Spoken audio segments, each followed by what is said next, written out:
Bienvenue dans l'Expansion, un podcast par Eric Flack qui s'adresse à toutes celles et ceux qui cherchent à constamment en apprendre plus et à s'améliorer aussi bien mentalement que physiquement.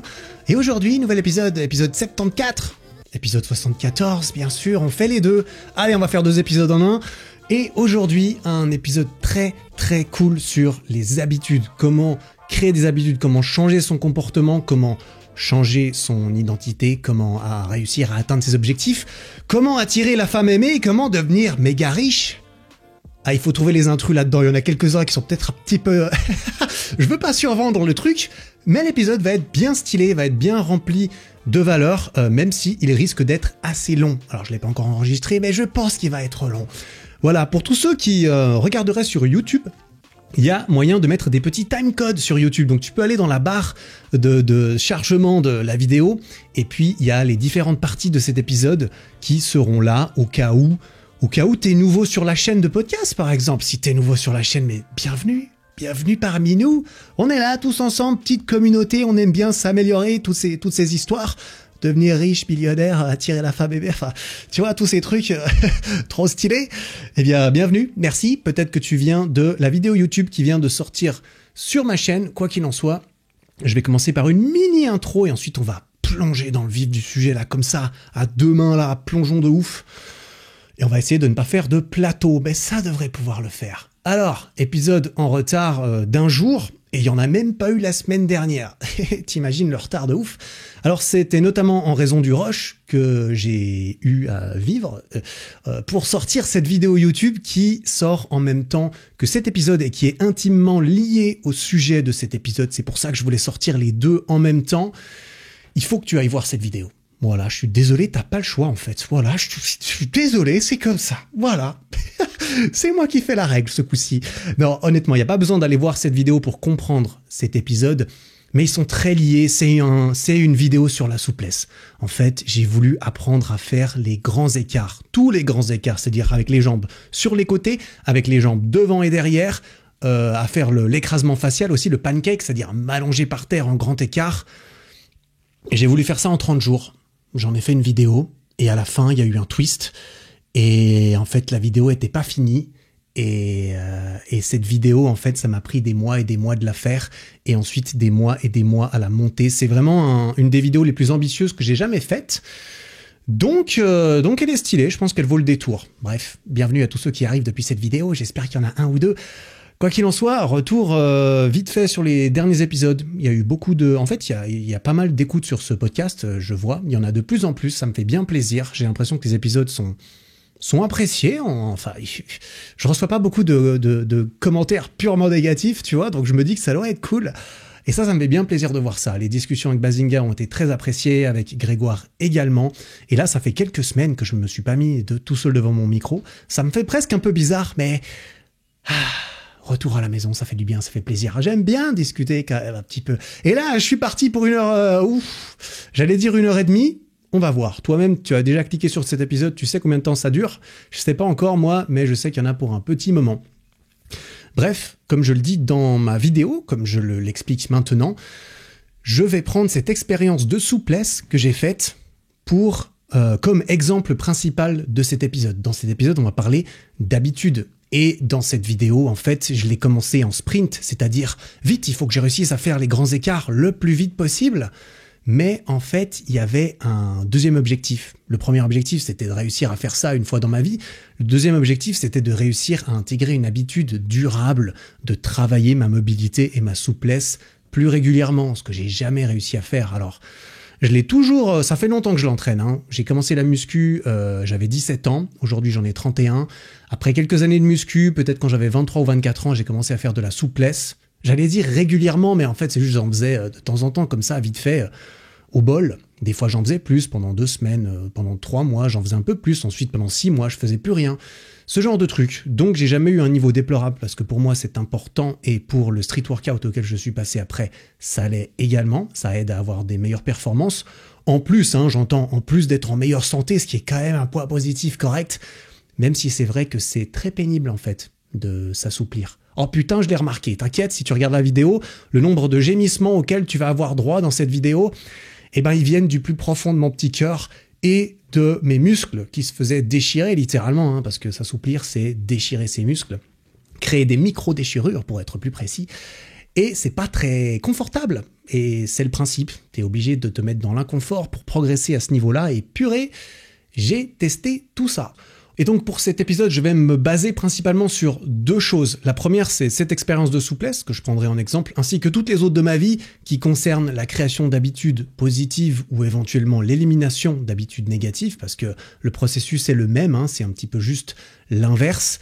Et je vais aussi beaucoup me baser en fait sur ce livre que je montre à l'écran, dont j'ai déjà parlé, qui s'appelle Atomic Habits de James Clear, un livre que tu as peut-être déjà lu si tu écoutes ce podcast depuis longtemps, parce que c'est peut-être un des premiers que je recommanderais de lire à quiconque a envie de vivre une meilleure vie et d'être fier de lui et d'accomplir des choses dans la simplicité, la facilité perçue, parce qu'une fois qu'une habitude est automatique, ça devient automatique, on n'y pense même pas et donc ça devient facile.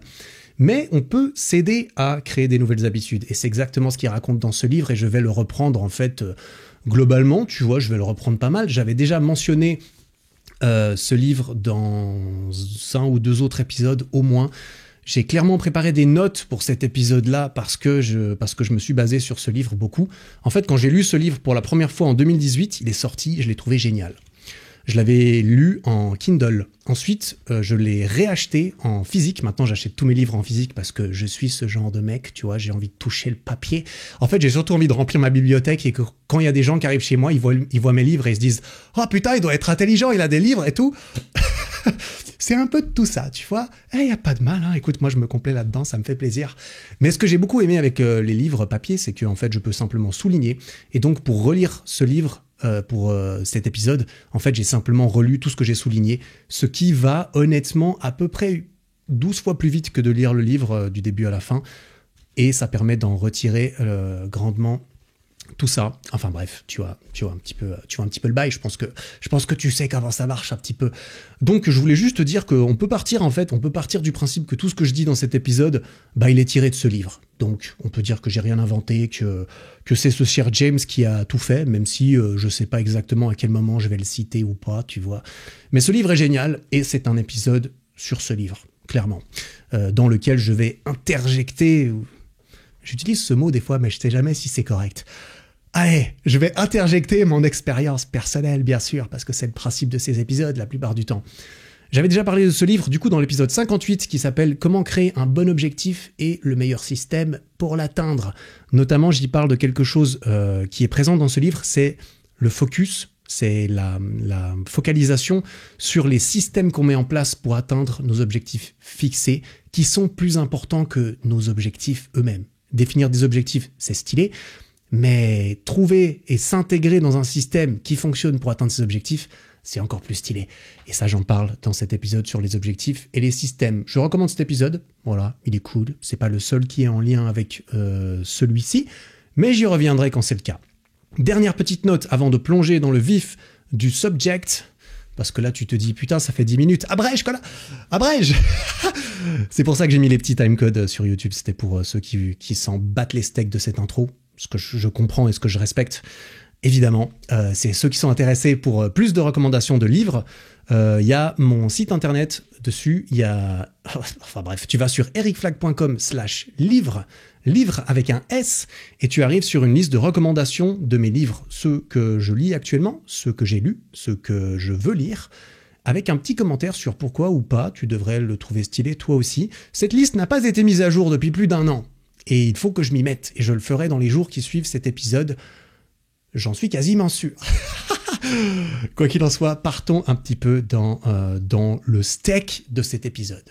Et au début de ce livre, dans le préambule, ou plutôt dans les chapitres un petit peu qui présentent le bail, tu vois, qui te donnent envie de lire le truc, il balance des trucs plutôt sympas. Je vais te les rebalancer comme ça. Je vais te les régurgiter par audio comme ça. Mais je vais essayer de faire en sorte que ça soit appétissant un petit peu quand même. Tu sais, on n'est pas dans les recettes Balek là. C'est pas le même concept.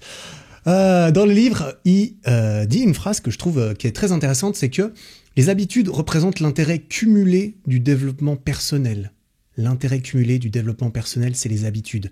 La comparaison avec ça, c'est l'intérêt cumulé sur de l'argent que tu mets sur un compte bancaire, typiquement. Tu poses ta thune dans un compte en banque, normalement, dans une société où il y a des taux d'intérêt positifs, ta thune, elle va bosser toute seule. Alors, mettons plutôt, tu investis ta thune quelque part et ta thune, ton argent, tes piastres, ta fortune monétaire va travailler à ta place et tu vas gagner plus de thunes sans rien faire.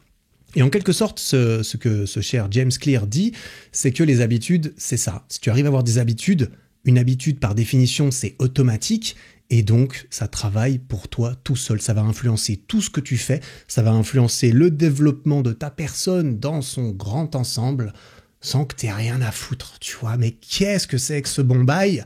Qui n'a pas envie de ça, sérieux ? Alors moi j'ai vu ça, je me suis dit, James, tu m'as convaincu, let's go. Il faut que je me calme un peu là, putain, je suis un peu excité, non ? Je sais pas, je suis tout excité de refaire un épisode là, j'ai l'impression que ça fait longtemps que j'ai pas parlé à ce micro, ça m'avait manqué, putain, tu m'avais manqué. Continuons là-dessus, continuons oula, je reprends ma voix sérieuse, continuons sur ce fameux effet cumulé.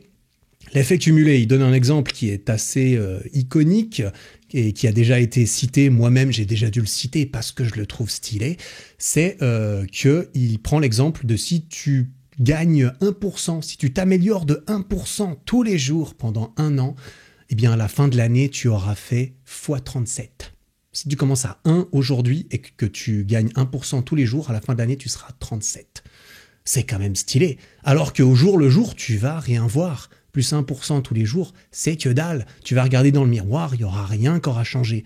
Ça, évidemment, c'est une image, hein, parce que pour faire x37 dans la vie réelle, dans un skill ou un truc, il faut être très débutant et il faut progresser très vite quand même. Hein.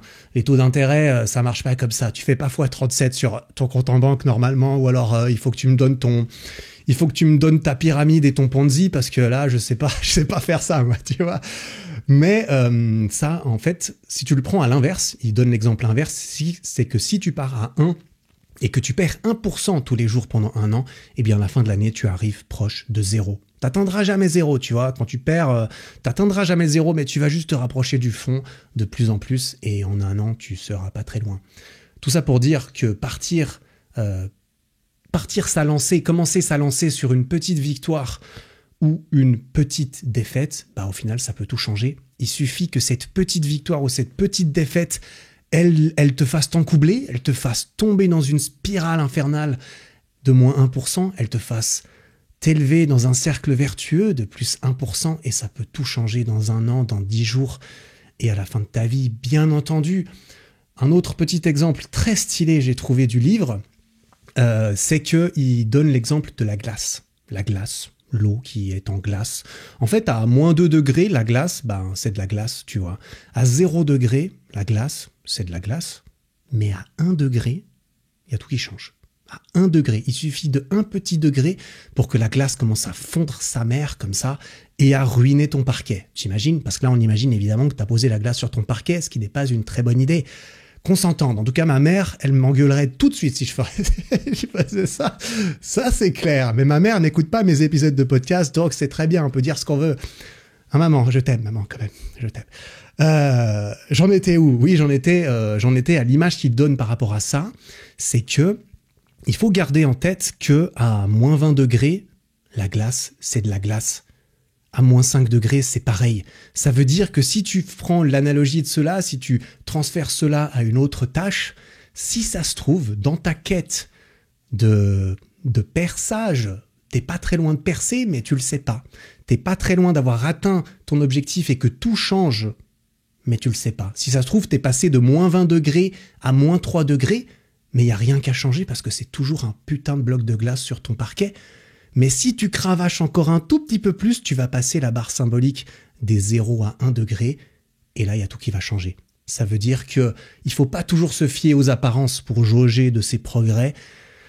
Si tu as un bon système, que ça fonctionne, parfois il faut juste être capable de sortir de sa propre tête et de douter de soi et de trust the process, comme ils disent les Américains, tu vois.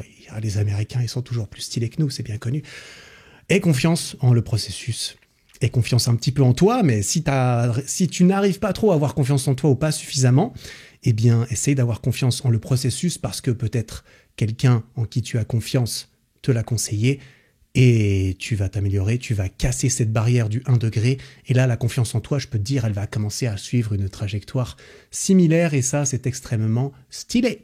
Voilà, c'est tout pour le préambule de ce livre. On va attaquer un petit peu dans le gros du livre, hein. Et moi, je vais me concentrer uniquement sur le gros du livre. C'est le message qu'il a voulu transmettre là-dedans. C'est la grosse majorité du livre. On passe un petit peu plus sur les habitudes en tant que telles. Créer des habitudes, ça consiste à vouloir modifier son comportement, hein, c'est-à-dire modifier le processus par lequel on passe tous lors d'un changement de comportement. Et lui, il a été découpé ça en différents morceaux, en différentes étapes, parce que qui n'aime pas une belle petite liste d'étapes à suivre? Franchement, c'est beaucoup plus simple de vendre ton livre quand t'as des étapes cool. Et le pire, c'est qu'elles sont extrêmement cool, en fait. C'est vraiment très cool. Le livre, il y a plein de petits graphiques tout le temps qui sont ultra... Moi, j'adore les petits graphiques où t'as des petites flèches dessus, des petits nombres et des petits machins. Ah, j'adore ces petits trucs. Moi, ça me chauffe. Et en fait, il décompose du coup le processus de création d'habitudes en un cycle de 4 étapes. Donc, c'est 4 étapes qui se suivent et une fois que tu arrives à la 4e, eh bien, tu recommences et tu repars à la première. Donc, c'est un cycle qui doit se répéter pour qu'une habitude se crée. Forcément, tu es obligé de passer par l'étape 1, ensuite la 2, ensuite la 3, ensuite la 4. Si ça coince quelque part, eh bien, l'habitude ne va pas pouvoir être efficacement intégrée. Et justement, le but de ce livre et ce que je vais raconter dans cet épisode par extension va en fait se concentrer sur chacune de ces étapes pour savoir comment maximiser les chances de succès à chaque étape pour que lorsque tu intègres ce processus pour ta nouvelle habitude, eh ben ça marche et puis ensuite tu deviens riche, tout ça. Voilà, ça c'est stylé. Stylé. Alors les 4 étapes, c'est quoi? Je vais d'abord, moi j'ai lu le livre en anglais, je te préviens, hein, Atomic Habits. En français, le livre s'appelle Un rien peut tout changer. Voilà, comme ça tu sais. Je trouve ça moins stylé comme titre, mais ils ont rien trouvé de mieux, voilà, on peut pas leur en vouloir. Habitude atomique, ce serait un petit peu bizarre peut-être pour nous les francophones, je ne sais pas. Les 4 étapes sont Cue, Craving, Response and Reward. T'as vu, j'ai sorti mon plus bel accent. Cue, Craving, Response et Reward. Alors, Cue, c'est putain, j'allais dire en anglais, signal. Signal. Le cue, c'est un signal. Tout part d'un signal. Un signal, c'est quoi? C'est une perception, c'est un stimuli. C'est quelque chose qui peut être lié à chacun de nos sens, typiquement. Donc, l'odorat, la vue, le toucher, le goût. Tu vois quelque chose, tu entends quelque chose, tu sens quelque chose. Mais c'est pas nécessairement lié à ça. Ça peut être lié à... Ouais, ou alors à d'autres sens, je sais pas. Par exemple, la sensation de faim, c'est un signal. Tu vois, typiquement, c'est un signal que tu vas recevoir. Et le signal, ensuite, il faut l'interpréter. Et c'est là que vient le craving. Craving, c'est l'envie. Donc, 2e étape, l'envie. On passe du signal qui va être interprété et qui va donner envie de quelque chose, qui va donner envie de passer à l'action pour aller se chercher à bouffer, pour plus avoir faim, typiquement. On passe à la 3e étape qui est la response. On va dire que ça veut dire réponse. Voilà, c'est la réponse, c'est la réaction à cette envie et c'est le passage à l'action. C'est que cette envie nous donne envie de passer à l'action pour résoudre d'une façon ou d'une autre ce signal intermédiaire. Passer à l'action, ça peut vouloir dire bouger concrètement pour faire quelque chose. Ça peut aussi vouloir dire avoir une pensée, avoir quelque chose. C'est juste réagir d'une façon ou d'une autre. Et on arrive à la 4e étape qui est la reward, la récompense. Et oui, évidemment, une fois qu'on a fait tout ça, on a une récompense. On est récompensé, ce qui vient nous satisfaire normalement, hein, on l'espère positivement d'ailleurs, vis-à-vis de notre envie qu'on a eue à la 2e étape. Ça vient également nous apprendre quelque chose, hein. C'est la fin du cycle. Généralement, quand tu enchaînes des cycles, si tu fais toujours la même chose, comme disait Einstein, et que tu espères un changement, eh bien, c'est que tu es fou. C'est la définition de la folie. Non, une fois que tu as terminé le cycle, comme un bon être humain rationnel et je ne sais pas, plein de bonnes ressources, eh bien, tu en tires des leçons et ensuite tu adaptes le prochain cycle avec les nouvelles leçons que tu as apprises, ce qui pourra éventuellement changer le processus de façon, par exemple, à maximiser encore plus la récompense, à diminuer encore plus la difficulté du passage à l'action, etc., etc. Et voilà, on arrive au bout de ce cycle. Donc, en résumé de ces 4 étapes, on va recevoir un signal qui va déclencher 2, une envie qui va motiver 3, une réponse qui va fournir 4, une récompense qui va satisfaire notre envie, qui devient ultimement lié au signal. Si on a eu un signal, que ça a créé une envie et qu'on arrive à satisfaire positivement notre envie, eh bien tout ça, ça va être linké au signal initial en mode « Ah tiens, ce signal, je vais le reconnaître comme étant un truc stylé. » Et les trucs stylés, nous ici, on adore, bien sûr. Donc, tout ceci, ces 4 étapes, font que ce cher James Clear arrive aux 4 lois du changement de comportement. Chacune de ces lois, numérotées de 1 à 4 bien entendu, chacune de ces lois est liée à chacune de ces étapes. La première étape, c'était le signal. Et la loi en concordance s'appelle « Make it obvious ». Ça veut dire « rends-le évident ». Il faut que ça soit évident. Il faut que le signal, il te saute aux yeux, en quelque sorte. Deuxième loi qui est liée à la craving, à l'envie, « Make it attractive ». Rends-le attirant. Il faut que ça te donne envie de faire ça. Et là, évidemment, on part du principe que c'est une habitude que tu as envie d'intégrer vis-à-vis de ça. Donc, il faut que ça soit sexy, tu vois. Il faut que ça te donne envie de déchirer ton t-shirt tellement tu as envie de faire ce qu'il faut faire pour cette habitude trop stylée, tu vois. Troisième étape, la response, la réponse. Make it easy. Rends-le facile. Il faut que le passage à l'action il soit le plus facile possible. Il faut qu'il y ait le moins de friction possible et de barrières qui t'empêchent de faire ce qu'il faut faire pour atteindre quoi? La 4e étape, la récompense. Et la loi qui est liée, c'est « make it satisfying ». Rends-le satisfaisant. Il faut que ça soit stylé. Il aurait pu dire stylé, je suis d'accord, mais il a choisi satisfaisant. Bon, c'est lui qui a écrit le livre, c'est pas moi, donc on va pas refaire le livre. Rends-le satisfaisant, c'est important. Il faut évidemment que, une fois que tu sois passé à l'action, eh bien, tu sois récompensé à ta juste valeur. Et ça, c'est une histoire de perception, mais on peut influencer cette perception de la satisfaction où on peut fausser un petit peu le truc. On va évidemment voir toutes les astuces qui sont liées à chacune de ces 4 étapes. Donc ça, c'est pour une habitude positive, comme je l'ai dit, mais il y a évidemment tout l'inverse. Quand tu as une habitude négative, et à nouveau, habitude positive, négative, il n'y a pas vraiment d'habitude positive, négative. D'ailleurs, il le dit dans le livre, je crois. Il y a surtout des habitudes qui sont efficaces pour résoudre certains problèmes. Fumer, c'est une habitude qui est très efficace pour t'alléger du stress que tu ressens. Très certainement. Je suis pas fumeur, mais je pense que ça en fait partie. Et par contre, c'est pas une bonne habitude d'un point de vue de la santé. La plupart des gens sont d'accord pour dire ça, si ce n'est tout le monde. Donc tu vois, il y a des habitudes efficaces ou pas efficaces. Fumer, c'est efficace pour alléger ton stress, mais c'est inefficace pour être en bonne santé dans 30 ans, probablement. Donc je vais continuer de dire bonne ou mauvaise, on s'entend. Mais pour les mauvaises habitudes, eh bien tu peux inverser toutes ces lois. La première loi devient rends-le invisible. Il faut pas que ça se voit. Si tu veux éviter ça, il faut pas que tu aies tes clopes sous les yeux toute la journée, sinon ça va être chaud. Deuxième loi, rends-le inattirant. Voilà, il faut pas que ça soit stylé. Il faut pas que ça soit attirant. C'est ce qu'ils ont essayé de faire en mettant des images dégueu sur les paquets de clopes, mais ça marche plus. Aujourd'hui, on est insensible à ce genre de signal, j'ai l'impression. Troisième loi, rends-le difficile. Augmente la friction pour passer à l'action et faire cette habitude dont tu veux te séparer. Et la 4e, évidemment, rends-le insatisfaisant. Il faut que ça soit pas stylé d'accomplir ce truc. Dans cet épisode, je vais surtout me concentrer sur les bonnes habitudes, sur les 4 lois positives et tous les exemples et tout le reste en découlent par inversion, on dira, pour ces habitudes négatives. Voilà, on va voir ces 4 lois.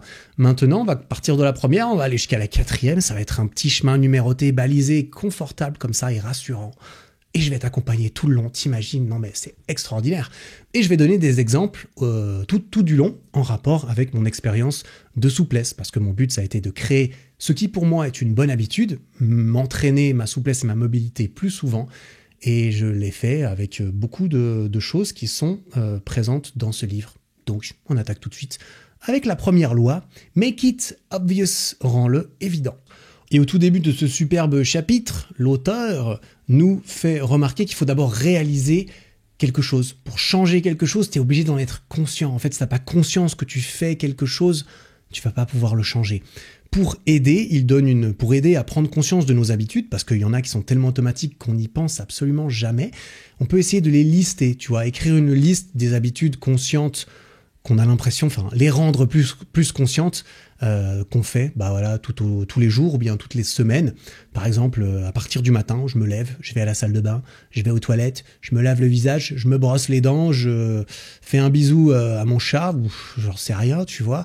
tous ces trucs automatiques auxquels on ne pense pas, qu'on fait machinalement, eh bien, on peut s'aider à en prendre conscience. Et c'est important d'oser s'avouer qu'on fait les choses. Par exemple, une habitude qu'il faut oser s'avouer, qu'il faut pas hésiter à écrire si jamais c'est peut-être un truc que tu veux changer, c'est que à chaque fois que tu vas aux toilettes, tu passes devant le comptoir, et sur le comptoir, il y a des chocolats, et les chocolats, t'en prends un à chaque fois que tu vas aux toilettes. Comme ça, t'y penses même pas, ou tu sais que tu le fais, mais t'as pas envie de le savoir, en fait, tu vois. T'as pas envie d'avoir à compter les calories, donc tu fais comme si t'avais pas vu, tu vois. C'est pas la meilleure des techniques, en fait. Et donc, c'est important, même celle-ci, c'est important de les noter. Et en fait, justement, ce que tu peux faire ensuite avec toute cette liste, c'est les ranker, c'est leur donner des points, c'est-à-dire leur choisir arbitrairement le fait qu'elle soit bonne ou mauvaise. Par exemple, je me brosse les dents, c'est sûrement une bonne habitude. Je vais aux toilettes, on s'en fout. Voilà. Il y a aussi les habitudes qui sont ni bonnes ni mauvaises, on s'en fout, c'est juste des trucs, tu les fais parce que c'est comme ça, c'est neutre, voilà. Aller aux toilettes, c'est neutre. C'est plutôt une bonne chose de pouvoir y aller. Enfin bref, on va pas entrer là-dedans parce que c'est pas très intéressant.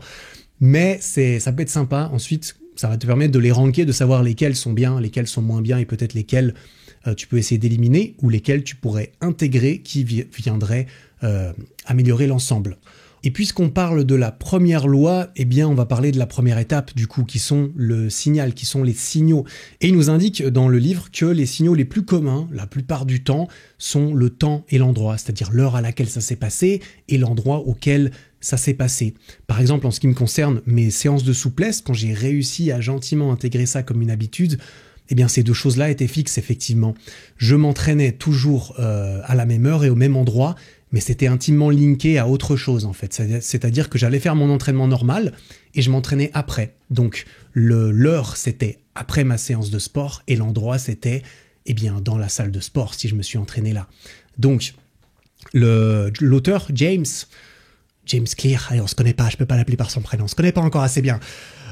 Monsieur James Clear recommande d'écrire clairement ses objectifs d'habitude. Tu peux vraiment écrire sur une feuille directement les choses. Et il donne une espèce de formule que tu peux utiliser pour intégrer tes habitudes à toi. C'est « je vais, action, à, temps, à, endroit ». Alors là, ça veut un petit peu rien dire, mais il faut que tu dises « je vais faire X à telle ou telle heure, à tel ou tel endroit ». Et ça, c'est pour poser par écrit concrètement ce que tu veux faire pour intégrer ta nouvelle habitude et linker cela directement à une situation temporelle et une situation géographique. Par exemple, en ce qui me concerne, je vais entraîner ma souplesse après le training de musculation dans la salle de musculation. Voilà, j'ai rempli l'exercice. Et tu peux faire ça pour les différentes habitudes que tu veux intégrer. Et justement, il recommande de faire un petit peu ce que j'ai déjà fait là dans mes exemples. C'est pour t'aider à intégrer une nouvelle habitude, c'est de la connecter à une habitude déjà bien ancrée. Et là, en fait, tu vois, tous ces chapitres-là, sur les 4 lois, c'est là que toutes les astuces pour les habitudes, elles vont tomber. Hein. Donc, je vais te balancer les astuces, les machins, tout ce que lui, il mentionne, je vais mettre ça avec mes exemples. Et là, on part un petit peu dans le vif des astuces. Une astuce intéressante pour intégrer ta nouvelle habitude, c'est de la linker à une habitude positive ou une habitude que tu fais déjà régulièrement. Parce que, en fait, tu vas pouvoir profiter du fait que tu es déjà un truc automatique pour rajouter, par exemple, juste après, une nouvelle habitude. Et tu vas pouvoir les lier entre elles, et vu que la première, elle est déjà bien ancrée, tu y penses facilement, tu la fais machinalement, ça sera plus facile de passer de l'une à l'autre. Et ça va te permettre de connecter ça dans ton cerveau et de plus facilement te mettre à la nouvelle. Du style, après X, je fais Y, tout simplement. Après mon entraînement de musculation, je fais ma séance de souplesse. C'est sympa d'avoir des habitudes sûres sur lesquelles on peut compter. En ce qui me concerne, le sport, c'est le cas. Une autre astuce, et alors là, je vais pas t'apprendre grand-chose si tu écoutes ce podcast de temps en temps, c'est que ton environnement est ô combien important. Et ça fait tout l'environnement. L'environnement, c'est un truc de ouf. J'en ai déjà parlé dans beaucoup d'épisodes, donc je vais pas trop me répéter pour alléger un petit peu celui-ci. Notamment, j'en ai parlé dans l'épisode 22 sur les 6 méthodes pour se forcer à passer à l'action. Et c'était d'ailleurs une des méthodes. Une des méthodes, c'est l'environnement. C'est la gestion de son environnement et qui va vraiment pouvoir être avec toi ou contre toi. Et étant donné que tu peux très souvent l'influencer, le changer, le modeler pour la plupart des gens, pour la grande majorité de l'environnement, eh bien c'est très important de prendre conscience de ça, en fait. Quelques exemples rapidement, eh bien les chocolats sur le comptoir quand tu vas aux toilettes. Dans ton environnement, il y a des chocolats partout, mais comment tu veux les éviter, putain? C'est pas une très bonne idée. Et tu peux éventuellement résoudre le problème à la source. Pourquoi tu as des chocolats chez toi? Parce que tu as été acheter des chocolats. Peut-être que c'est la liste de courses, la source du problème qu'il va peut-être falloir régler dans ton environnement et prendre conscience du fait que automatiquement tu prends les chocolats, tu les jettes dans ton caddie. Eh bien, il faut prendre conscience de cette habitude, tu la mets sur ta petite liste et à toi de juger si c'est une bonne ou une mauvaise habitude. Manger des chocolats, c'est pas une mauvaise habitude. Tout dépend qui tu es, quels sont tes objectifs et quelle est ta relation avec tout ça. D'autres exemples, c'est par exemple tes vêtements de sport. Avoir des vêtements de sport dans ton armoire, avoir des vêtements de sport que tu sors et que tu les vois régulièrement, bah, tu as plus de chances de te dire « Ah oui, c'est vrai, il faut que j'aille faire du sport ». Avoir un livre sur ta table de nuit, il y a plus de chances que ça t'influence à lire de temps en temps. Avoir une feuille de papier sur ton mur sur lequel tu as écrit tous tes objectifs d'habitude, par exemple « Je vais faire ma souplesse après ma séance de muscu », et bah, si tu as cette feuille dans ton environnement, cette feuille, dès que tu vas la voir, tu vas te rappeler « Ah oui, c'est vrai, j'essaie d'avoir une nouvelle bonne habitude. » Bon, tu vois, ça, c'est le genre de choses que tu peux faire pour modifier ton environnement. Et petit rappel, c'est que tes habitudes sont très souvent liées à un endroit ou à un objet ou à un moment de la journée ou encore à quelqu'un de ton entourage. Tes habitudes sont vraiment liées très souvent à une partie de ton environnement. Et donc, ça sera difficile d'utiliser ce moment ou cet endroit pour faire autre chose, tu vois. C'est pas facile de lire dans le canapé lorsque le canapé, normalement, tu l'utilises uniquement pour jouer à la PlayStation, tu vois. C'est difficile de réviser dans son lit, alors que c'est le lit dans lequel on fait la sieste au même moment, normalement. Ah, ça va être chaud de travailler sérieusement, tu vois. Ça va être difficile de bosser sur un projet d'étude avec ce pote avec lequel, bah, normalement, tu es sur le canapé en train de jouer à la PlayStation. Comment tu veux que vous soyez concentrés si vous faites que de jouer aux jeux vidéo normalement? Tu vois, ne pas hésiter à prendre conscience de son environnement et à le modifier, à le changer pour y avoir plus de choses qui soient peut-être libres de toute habitude préexistante. Tu vois, avoir un nouvel environnement, avoir un nouvel objet chez soi, aller dans des nouveaux endroits, rencontrer des nouvelles personnes, ça va permettre de changer ton environnement et de créer de nouvelles habitudes que tu vas pouvoir lier à ces endroits, ces moments, ces personnes qui sont tout neufs, ils sont tout, j'allais dire, ils sont tout vierges, ils sont tout innocents, ces petits trucs. Tu peux très bien décider de les pervertir ou bien de les rendre... d'en faire des pièces maîtresses dans la création de ta nouvelle habitude positive. En ce qui me concerne, bah, par exemple, d'ailleurs j'en ai fait une vidéo et je l'avais même mentionné dans cet épisode 22, c'est que j'avais une pièce vide, j'ai une pièce vide chez moi, enfin maintenant elle est plus vide, mais j'avais vidé une pièce pour aller travailler dedans. En fait, j'ai voulu changer d'environnement de travail et j'ai utilisé des méthodes encore plus contraignantes. Hein. Vraiment, je m'enfermais dans la pièce et je pouvais plus sortir.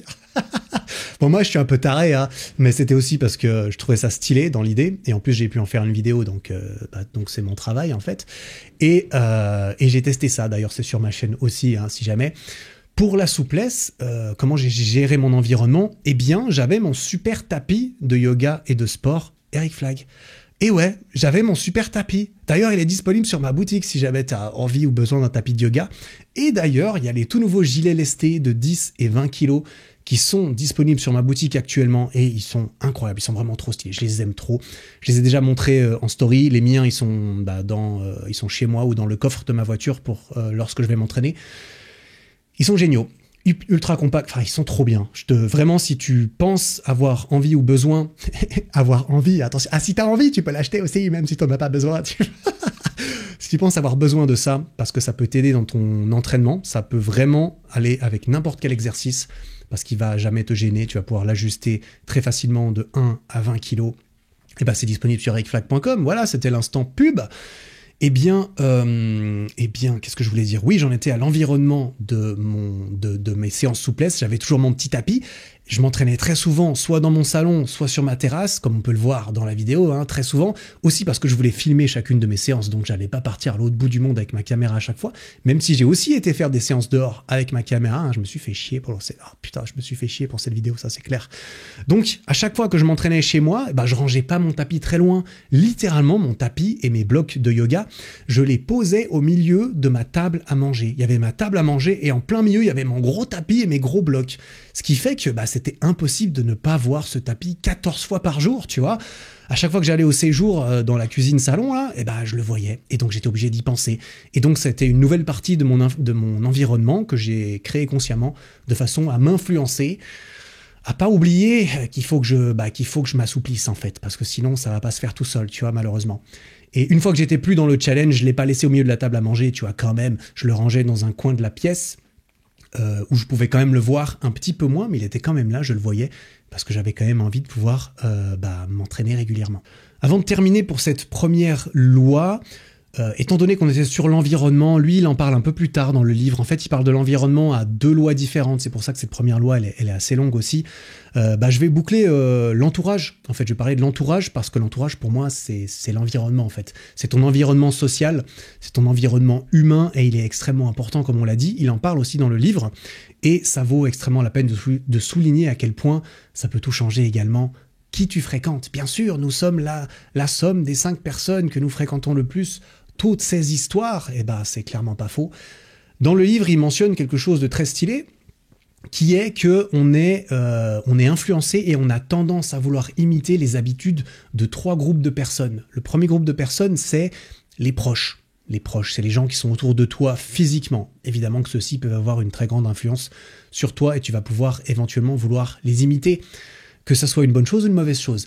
Deuxième groupe de personnes, c'est les plus nombreux. Donc c'est simplement la foule, la masse, ce que les gens normaux y font, ce que tout le monde fait. Et à ceci, il y a une très forte connotation de pression sociale, quelque chose que tu connais normalement parce que, purée, j'en ai déjà parlé aussi. Et le troisième groupe que tu as envie d'imiter, c'est les plus puissants. Putain, il n'est pas devenu millionnaire par hasard. Il a forcément inclus des choses dans sa vie, comme par exemple se lever à 4h14 tous les matins, qui l'ont rendu riche, tu comprends? On a envie de savoir qu'est-ce qu'il mange le matin, le milliardaire. Bref, les plus puissants, c'est pas forcément des gens qui sont riches, tu comprends? C'est des gens qui ont un statut social très élevé, typiquement, ou un statut même socio-économique, bien sûr. Quelqu'un de très riche, quelqu'un de très influent dans son domaine, il est puissant, en quelque sorte, et ça nous attire, on admire, on a envie de faire comme eux, on a envie de devenir comme eux. Et c'est donc très intéressant de s'entourer de personnes qu'on admire vraiment autant que possible. Certaines personnes qui ont certaines parties d'eux que tu admires ou que tu aimerais être. Ça ne veut pas dire que tu veux absolument être cette personne, mais on a tous quelque chose à admirer de quelqu'un d'autre, à mon avis, dans certains domaines. Il y a toujours quelqu'un qui va pouvoir t'apprendre quelque chose. Après, avoir 14 personnes différentes desquelles s'inspirer pour une seule chose, généralement, c'est pas nécessaire. Tu vas trouver le mec, la meuf qui a déjà réussi à faire ça, qui exemplifie un petit peu le truc et tu peux et puis tu peux l'admirer tout simplement. Tu peux évidemment rejoindre un groupe, rejoindre une tribu de personnes qui aspirent aux mêmes choses que toi et qui sont déjà parvenus à ce que tu vas faire. Cet esprit d'entraide, cet esprit de on se pousse tous ensemble, c'est incroyablement utile et important. Personnellement, je faisais ma souplesse à la salle de muscu assez souvent lorsque j'en étais au rythme plus régulier où j'étais pas en train de m'entraîner tous les jours chez moi. Lorsque j'ai inclus l'habitude sur les mois qui ont suivi, je le faisais toujours à la salle après ma séance d'entraînement. Et à chaque fois, j'étais autour d'autres personnes. Et il y avait des personnes dans cette salle que je connais, évidemment. Et je les connais, il y a ces gens autour de moi, c'est un peu motivant, j'ai pas envie de les décevoir parce que je les connais, tu vois. C'est mes proches, en quelque sorte, c'est des gens qui sont là, que je connais un peu.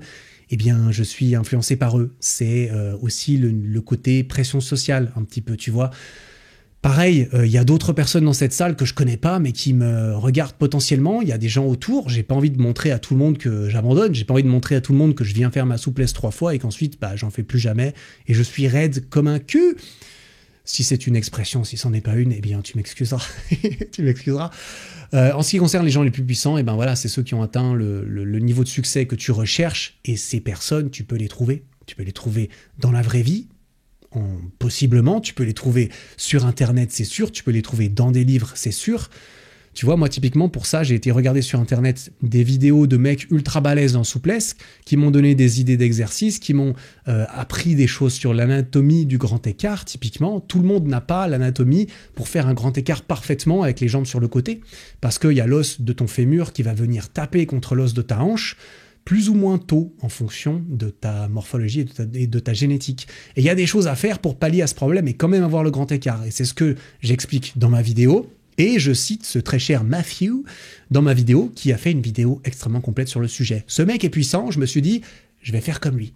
Et sur ce, on va passer à la deuxième loi qui est make it attirant, make it irrésistible. Il faut que ça soit stylé, il faut que ça... Pardon, stylé c'est satisfaisant, je confonds toujours les deux, il faut que ça soit sexy, bien sûr. Alors avant, une astuce qu'on avait utilisée, c'était de combiner une habitude existante, par exemple faire du sport, à une nouvelle habitude, par exemple entraîner ma souplesse. Une autre astuce, ce serait de combiner une habitude dont on a besoin avec une habitude dont on a envie. Par exemple, après avoir été courir, une habitude dont j'ai besoin, eh bien je vais aller boire des bières avec mes potes, une habitude dont j'ai envie. Après avoir révisé ce cours, besoin, je vais passer 20 minutes sur Instagram, envie. Après avoir fait ma souplesse, je vais me poser pépère devant Netflix ou YouTube. Et là je parle pour moi. Ou encore, après avoir commencé mon entraînement de souplesse, j'ai le droit d'allumer Netflix et j'ai même le droit de faire ma souplesse. Et j'ai même le droit de regarder Netflix que si je fais ma souplesse devant. Tu vois, ça peut être, tu peux mélanger un petit peu cet aspect de récompense. J'ai pas envie de faire ma souplesse, c'est chiant, mais ça me permet de regarder Netflix en toute bonne âme et conscience en même temps ou éventuellement après, tu vois. Et si j'ai pas envie de regarder Netflix, bah qu'est-ce que je peux faire pendant ma souplesse? Bah je peux écouter un podcast d'Eric Flag par exemple, putain, évidemment. Ça c'est la meilleure récompense qui soit. On le sait bien, bref. Une autre astuce pour le rendre attirant, là c'est un peu une combine mentale, hein, mais je le pose là parce que ça peut quand même changer les choses. Hein. Notre pouvoir d'influence sur nous-mêmes, il est incroyable. Comment tu vois les choses, comment tu formules les choses, ça va impacter ta façon de penser et qui tu vas devenir également, j'en suis convaincu. Reprogrammer sa façon de voir son habitude pour mettre en évidence ses bénéfices plutôt que ses contraintes, c'est une chose extrêmement intéressante. Je continue, je voulais faire une note, mais je vais finir cet exemple. Par exemple, bénéfice au lieu de contrainte. Par exemple, je dois faire ma souplesse pour me déchirer les muscles dans un inconfort long et inévitable. C'est une façon de voir l'entraînement de souplesse. Moi, clairement, quand j'ai commencé mes premières séances, c'était long, c'était pénible, c'était inconfortable et ça avait l'air inévitable, hein, tout ça. Ce que je peux faire, c'est reprogrammer ça, tu vois, et reprogrammer ça de façon crédible et véridique. Par exemple, je dois faire ma souplesse pour réussir à terme le grand écart, quelque chose que j'ai toujours voulu réussir avant la fin de ma vie, et à propos duquel je vais faire une vidéo dont je serai super fier. Eh ben là, ça me donne tout de suite beaucoup plus envie de me mettre par terre et de me déchirer l'entrejambe, tu vois. Ah bah tout de suite, là, je me dis, ah ouais, d'accord, trop bien. Un petit accomplissement, une petite bucket list de la vie, une super vidéo dont je serai fier pour toujours. Ah bah ça va peut-être valoir l'inconfort. Et tu vois, ça change tout. J'en profite pour poser un petit rappel que quand tu veux créer une habitude, quand tu veux changer ton comportement, quand tu veux changer ton identité, c'est important de savoir pourquoi. Pourquoi tu veux faire ça? J'en parlais aussi dans l'épisode 22, donc je vais pas trop m'attarder non plus. Mais pourquoi est-ce que tu t'infliges tout ça? Et là, le pourquoi, il était présent dans ma formulation, dans ma reprogrammation. C'est pas pour être inconfortable et me déchirer les muscles que je fais ça. C'est pour accomplir un objectif qui me donne envie, pour m'aider à avancer dans mon travail, dans ma vie. C'est ça. Et si tu n'arrives pas à trouver de formulation avec ton pourquoi, bah, il est peut-être le temps de se demander « Mais pourquoi en fait je fais ça ?» Et si tu n'as pas de bonnes raisons vis-à-vis de toi-même qui te donnent envie, peut-être que c'est pour ça que tu n'arrives pas à créer cette nouvelle habitude. Peut-être que tu l'as créée pour des facteurs qui sont trop externes et pas assez internes. Tu les crées parce que tu as l'impression que quelqu'un d'autre veut que tu fasses ça ou que tu aies cette habitude. Peut-être que toi, tu n'en as rien à foutre en fait, tu vois. Et si tu n'arrives pas à te convaincre toi-même, ben, personne ne fera les choses à ta place et donc ça n'arrivera pas. Bref, le pourquoi, c'est toujours aussi stylé, bien sûr. Et oui, en dehors de ça, il y a encore une autre petite chose, une dernière petite astuce pour le rendre sexy, c'est que tu peux essayer de te poser et de réfléchir concrètement pour ta propre situation, pour ton propre objectif, pour ta propre habitude. Eh bien, comment est-ce que je fais pour rendre tout ce bordel sexy à chaque fois que je dois le faire, le refaire et le refaire? Il y a probablement des solutions, mais ça vaut la peine de se poser et de faire un truc un peu bizarre, c'est d'écrire tout seul sur une feuille de papier ce que tu penses. C'est un exercice que je recommande de ouf, je le recommande tout le temps. Ça peut sembler bizarre, c'est le genre de conseil que tu peux donner à n'importe qui, que ça soit moi à quelqu'un à moi. Hein, pareil, quand moi je regarde une vidéo sur YouTube pour apprendre à faire un truc, des fois le mec il dit « Ouais, tu vas pouvoir écrire, faire tes bails et tout ». Je dis « Ok, balèque, je le fais pas ». Et en fait, 99% des gens, ils entendent ces conseils, ils le font pas. Parfois, moi, ça m'arrive de le faire. Ça m'arrive de le faire pour certaines choses.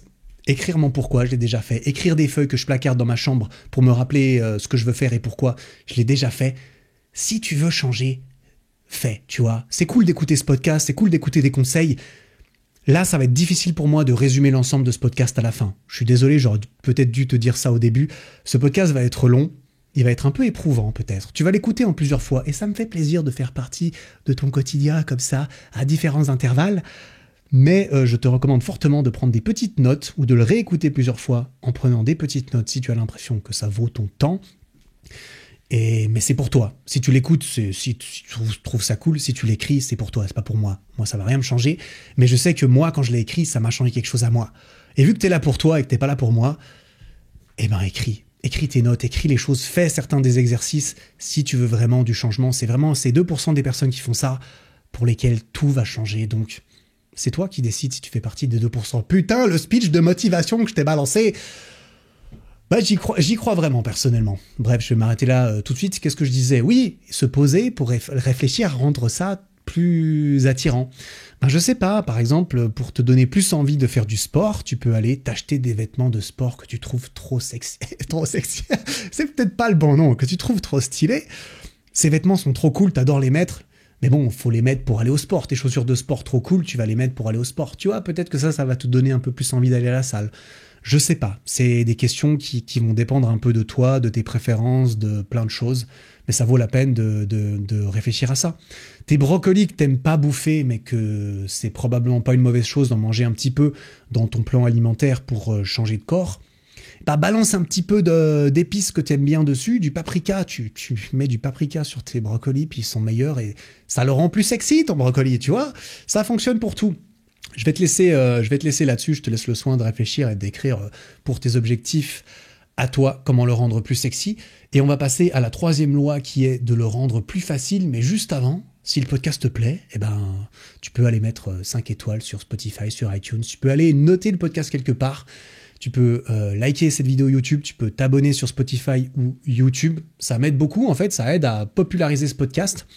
Ça aide presque autant que d'en parler à quelqu'un. S'il y a quelqu'un que tu te dis, tiens, cet épisode, il est cool, peut-être que Jordan, mon pote Jordan, il trouverait ça stylé comme épisode. Bah tiens, je vais lui envoyer sur WhatsApp, je vais lui envoyer sur Instagram ou TikTok, je ne sais où. Je vais lui envoyer par Telegram ou par email. Eh bien, tu peux le faire. Peut-être ça rendra service à Jordan, peut-être pas, mais voilà.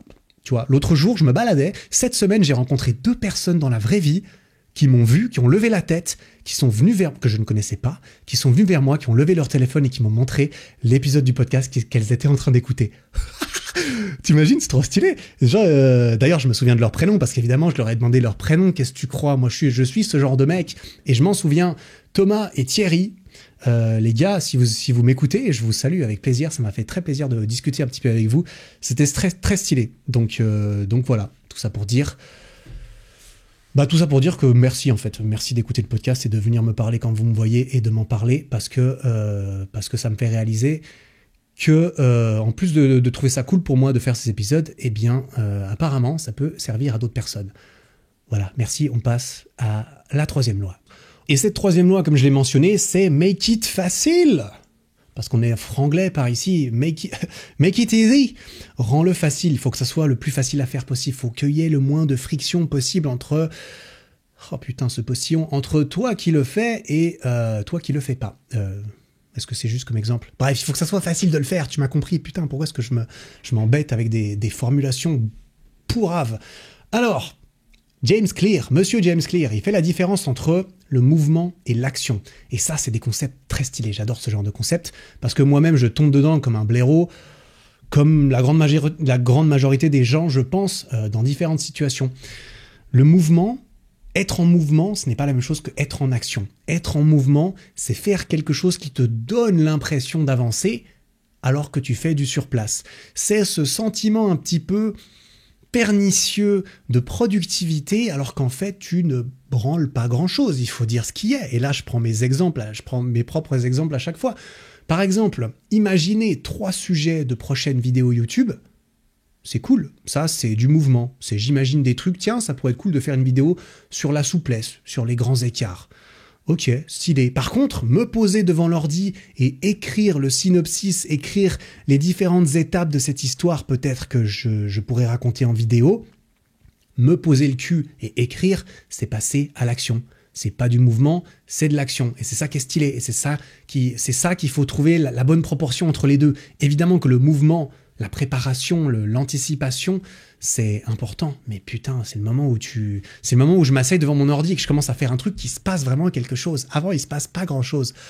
Tu vois, lire encore un livre pour raffiner son futur programme alimentaire versus se poser et aujourd'hui, pour changer, cuisiner un repas sain et le manger maintenant, eh bien, c'est mouvement versus action. Planification, procrastination, hein, parce que l'over-planification, c'est de la procrastination. C'est d'ailleurs quelque chose que c'est quelque chose que je dis dans cette vidéo. Bah, vraiment, cette vidéo, c'est beaucoup à propos des habitudes. Je le dis justement que moi, j'ai commencé à faire de la souplesse, mais j'en savais que dalle, c'est quoi les exercices et tout ça. Mais entre se renseigner 40 ans sur quels exercices de souplesse faire, comment les faire, pendant combien de temps les faire, et du coup, ne jamais s'y mettre, parce que ça prend 40 ans de vouloir faire les choses parfaitement avant même d'avoir commencé.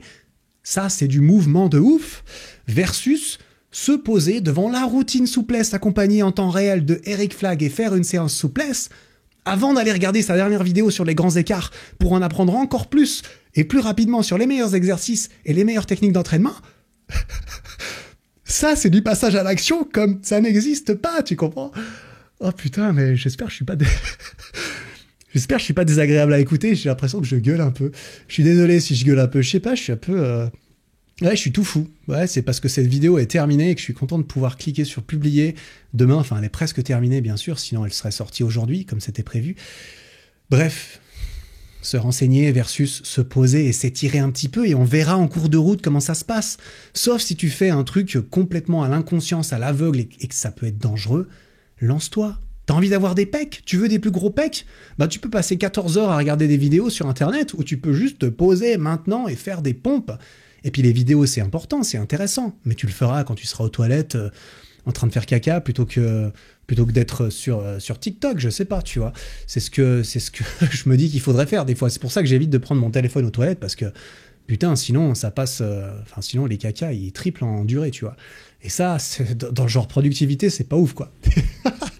C'est pas ouf. Bref, le but, c'est d'engranger des répétitions. Tu vois, j'en ai déjà parlé un petit peu, il en parle dans ce livre, c'est super important. Et il fait une distinction que je trouve très stylée dans ce livre, que je m'étais peut-être probablement pas représenté dans ma tête avant de l'avoir lu, c'est que intégrer une nouvelle habitude, c'est pas vraiment une question de temps.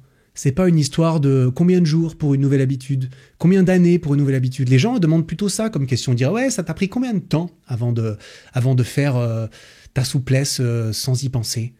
Et la bonne question, c'est combien de fois t'as dû aller faire ta séance de souplesse avant que ça devienne habituel.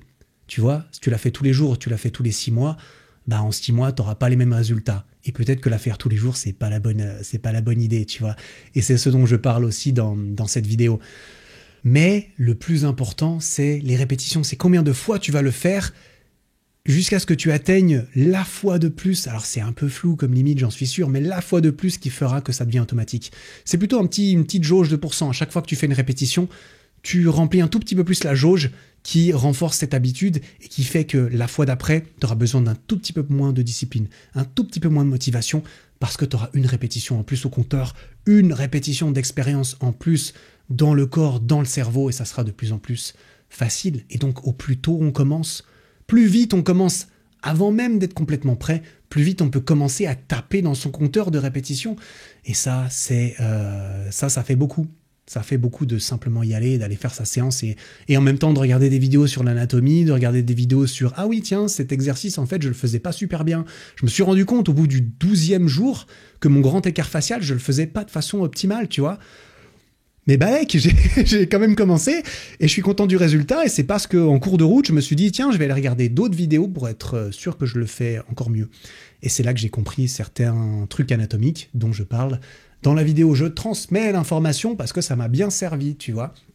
Et en parlant de régularité, et c'est quelque chose que je mentionne dans cette vidéo également, putain, elle est vraiment trop bien, cette vidéo, c'est fou tout ce qu'il y a dedans, c'est hyper important de reprendre comme si de rien n'était après un échec, après un abandon. Et j'en ai eu des abandons pendant mon périple de souplesse. Des fois, j'ai commencé et je me suis juste dit, mais en fait, c'est pourri. J'arrive à rien, j'ai mal, en fait. C'est pas une bonne idée. Bon, j'abandonne. Et j'abandonne, parfois, c'est parce que c'était pas une bonne idée et parfois, c'est parce qu'on n'a pas réussi à se contraindre à aller venir et à se poser et à commencer. Un abandon, ça peut être, ok, en fait, je le ferai demain plutôt qu'aujourd'hui, même s'il n'y a rien qui t'empêche de le faire aujourd'hui. Et ce qui est important, c'est que quand ça arrive, déjà, ce qui est une très bonne règle, c'est de ne pas laisser cela arriver 2 fois. Tu peux rater une fois, tu peux oublier une fois, tu peux repousser une fois, mais pas 2. 2, ça devient trop. 2, c'est le début de la spirale. C'est important de réussir à ne pas atteindre ce 2, mais c'est très important de réussir à ne pas s'auto-fouetter lorsqu'on a raté quelque chose. Parce que les conséquences de s'auto-fouetter, c'est par exemple l'effet yo-yo. C'est par exemple, aujourd'hui j'ai abusé. J'ai trop mangé de biscuits en fait le soir, alors que je cherche à perdre du poids pour être en meilleure santé, pour jouer avec mes enfants. T'as vu, je te prends par les sentiments. J'ai pas encore d'enfants, mais j'espère que j'aurai pas à perdre du poids pour jouer avec eux. Quoi qu'il en soit, avoir ça et se dire le lendemain, le lendemain, je vais courir 3 fois plus, je vais manger 3 fois moins pour essayer de compenser, c'est ça l'effet yo-yo. Et en fait, quand un jour tu fais beaucoup moins que prévu, quand un jour tu rates beaucoup plus que prévu et le lendemain tu veux faire beaucoup plus que prévu, en fait, t'as 0 répétition là-dedans. Aucune fois tu as fait ce que tu avais prévu dans ton système efficace qui, à terme, normalement, s'il est bien pensé ton système, va t'amener là où tu veux aller. Tu as 0 répétition. C'est pour ça que des régimes hardcore, ils te font faire des choses qui sont insoutenables, par exemple dans ton quotidien, et donc au final, dès que tu te retrouves en dehors du régime, dès que tu te retrouves plus accompagné peut-être par ce coach ou cette chose qui te rend dépendant de lui, ce régime, pour avoir des progrès, tu reviens à la vie normale, et toutes les répétitions que tu as engrangées dans ton système avant, c'est plus du tout le même système, donc ça marche plus, donc tu es à 0 répétition, donc évidemment que tu reprends les mêmes habitudes que tu avais dans ton système normal. Donc, quand tu rates, le lendemain, tu reprends comme si de rien n'était. Si tu rates un jour et que tu reprends comme si de rien n'était le lendemain, bravo, sur 2 jours, tu as 1 répétition. Franchement, c'est déjà vachement bien. Si tu essaies d'overcompenser, tu as 0 répétition. Si tu fais que d'overcompenser en haut, en bas, tu as 0 répétition, tu es dans un truc un peu trop extrême et un peu trop insoutenable. Peut-être qu'il faut revoir le système, peut-être qu'il faut revoir les méthodes pour te forcer à passer à l'action, j'en sais rien, tu vois. Mais le plus important, c'est de maximiser le nombre absolu de répétitions positives. Peu importe le nombre d'occasions de répétitions que tu as manquées. Au bout du compte, dans un processus, dans un système qui est étalé très loin dans le temps avec un grand horizon, par exemple, ton but c'est d'aller 3 fois par semaine à la salle de sport, pour toujours, on est d'accord, tu veux pas juste y aller 1 semaine, tu veux y aller pour toujours, donc l'horizon il est ultra long. Et là tu te retrouves dans un jeu infini, tu vois, dans le reste du jeu de la vie, le jeu de la vie il est infini, il y a une limite, tu vois, mais normalement, une répétition que tu ne fais pas dans le grand espace-temps de ta vie, ça n'a pas vraiment d'importance. La plupart du temps, quand c'est une action que tu vas vouloir répéter beaucoup de fois, t'as raté 1 fois, balèque. Par contre, toutes les fois où tu l'as fait, ça compte et ça va venir noyer à terme toutes les fois où tu l'as pas fait. Si tu réussis 80% du temps, c'est un truc de ouf. C'est un truc de ouf, à mon avis. D'ailleurs, je parle, là j'ai mentionné les jeux infinis, je parle des jeux infinis qui sont un concept très intéressant, je trouve. J'en parle dans l'épisode 42, comment gagner au jeu de la vie, un épisode que j'ai bien aimé, qui est aussi lié avec une vidéo YouTube. J'aime bien lier mes vidéos aux épisodes, je trouve ça cool, je trouve que ça englobe un petit peu plus l'expérience, en tout cas pour moi. Voilà, peut-être que pour d'autres personnes aussi. Et puis ça permet de donner des détails pendant 2 heures dans un épisode à propos d'une vidéo qu'on ne veut pas surcharger pour que la vidéo marche. Parce qu'il y a les règles de YouTube et il y a les règles du podcast qui sont extrêmement différentes. D'ailleurs, j'en parle dans cet épisode 42. Purée, mais c'est fou, j'arrête pas de me répéter, putain. On en revient à Make It Easy, parce que là, on a parlé des répétitions, je me suis un peu emballé, tu vois, mais c'est quelque chose de tellement important pour les habitudes. On en revient un petit peu aux astuces. Attention, c'est le moment de sortir son carnet. Allez, on balance les astuces pour le rendre facile. À nouveau, l'environnement va être absolument déterminant. Il faut que ça soit facile de prendre les légumes dans ton frigo. Il faut que les légumes ils soient dans ton frigo, ils soient pas dans un tiroir complètement planqué quelque part. Tu ouvres le frigo, les légumes sont là, tu les vois, tu peux les prendre beaucoup plus facilement, les cuisiner et les manger. Par contre, la glace que tu n'as pas envie de manger constamment tous les jours, si tu la mets dans le congélateur qui est dans ta cave, eh bien, putain, je peux te dire, je parle par expérience, qu'est-ce que c'est casse-pied de devoir aller jusqu'en bas dans la cave pour ouvrir le congèle, prendre la glace, remonter, manger la glace, redescendre, la refoutre dans le congèle parce que tu l'as pas fini, ou alors ça va te forcer à la finir, tu vois, mais c'est pénible. La moindre petite barrière, le moindre petit obstacle que tu arrives à mettre en place, ça va être une montagne, ça va être une friction, mais la friction, on est tellement soumis à la friction. C'est même une loi physique, la friction, tu vois, c'est vraiment... j'en avais déjà parlé dans un épisode en plus, je crois. Quand tu veux pousser quelque chose sur une table, tu vas avoir besoin de plus de force pour commencer à le faire se déplacer que pour continuer ensuite à le faire se déplacer, tu vois. Il est collé en fait au tout début, il faut que tu mettes assez de force pour ce qu'il bouge, mais une fois qu'il est en mouvement, il avance un petit peu tout seul. Et nous, les êtres humains, on est exactement pareil. C'est se forcer à faire le premier pas et à faire quelque chose. Qu'est-ce que c'est difficile. Purée. Une fois qu'on bouge, c'est un petit peu plus facile. Se mettre dans l'élan, se mettre un petit peu en avant, c'est plus facile. Mais là, je parlais de la friction, je parlais du fait que mettre la glace à la cave, c'est une bonne idée. Si tu veux mettre de la friction dans cette action-là. Poser ton téléphone dans une autre pièce quand tu travailles, il y a une friction de ouf à devoir se lever pour aller le regarder. Ça prend 5 secondes, mais qu'est-ce que c'est pénible d'avoir à se lever. On est vraiment des créatures du moindre effort, tu vois. On a vraiment envie de faire le moins possible. Notre corps, il veut rester pareil, il veut pas changer, il veut que rien change. Et nous, on a juste envie de rester sur place et de maintenir le status quo. Et quand tu veux forcer un changement de comportement, c'est tout l'inverse que tu dois créer. C'est pour ça que c'est inconfortable, c'est pour ça que c'est relativement difficile, c'est pour ça que c'est souvent valorisé aussi, parce que c'est quelque chose d'assez rare. Tout ce qui est rare, c'est relativement valorisé aussi. Bref, poser son short, son t-shirt et ses chaussures de sport au pied de son lit le soir, ça permet le matin d'avoir aucune friction. Le matin, tu te lèves, tes affaires, elles sont là, écoute, tu les mets, tu mets ton short, ton t-shirt, tu mets ton calbut quand même, tu mets tes chaussettes et tes chaussures et t'es déjà en vêtements de sport et tu peux directement aller courir avant de rentrer prendre ta douche et avant d'aller au travail.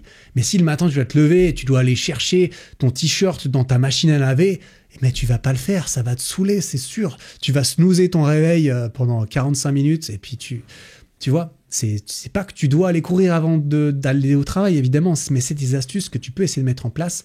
À nouveau, c'est modeler ton environnement à nouveau, tu vois. C'est quelque chose qui peut être très, très puissant. Mettre le tapis de yoga sur la table à manger, ça permet de se rappeler qu'il faut le faire. Et ensuite, il suffit de tendre la main pour prendre le tapis, d'aller sur mon tapis de salon, et faire ma séance. Voilà. Et il y a ma caméra avec, il faut que je prenne, que je me filme et tout. Un peu de friction en plus, mais bon, c'est pour la bonne cause. Une autre astuce que de modeler son environnement, comme on l'avait déjà vu avant, c'est de ritualiser un petit peu le début de l'habitude. Parce qu'en fait, une habitude, ça peut être une action en tant que telle, mais des actions, comme on l'a vu, on en fait 15 millions. Dans une habitude, il peut y avoir plein d'actions. Tu peux décomposer une grosse action en plein de micro-actions. Et les micro-actions, c'est tellement petit, c'est tellement pas grand-chose parfois, que c'est facile de rendre ça automatique. Et ça peut te mettre dans l'élan, en fait. Tu vois, tu commences par les micro-actions qui sont toujours les mêmes, qui sont faciles, qui sont automatiques. Et ensuite, sans même t'en rendre compte, tu vas arriver dans l'action qui est un peu plus chiante, tu vois, un peu moins amusante, un peu moins automatique, mais tu seras déjà dans l'élan et donc tu auras réduit la friction pour te mettre dedans. Par exemple, faire toujours le même échauffement avant ta séance de sport. C'est un exemple que je fais, c'est ce que j'ai fait, j'ai toujours fait le même échauffement avant, ça fait des années que je fais le même échauffement avant mes séances de sport. Pour mes séances de souplesse à la maison, quand je les faisais à la maison sur un jour de repos, je faisais toujours le même échauffement, pareil. C'est juste, c'est pas grand chose, je sais ce que je dois faire. Je viens, je le fais machinalement, je fais mes squats, je m'étire les poignets, tout ça. Mais ensuite, je suis dedans, tu vois. Je suis beaucoup plus prêt, en plus, je suis plus chaud, littéralement plus chaud à m'entraîner.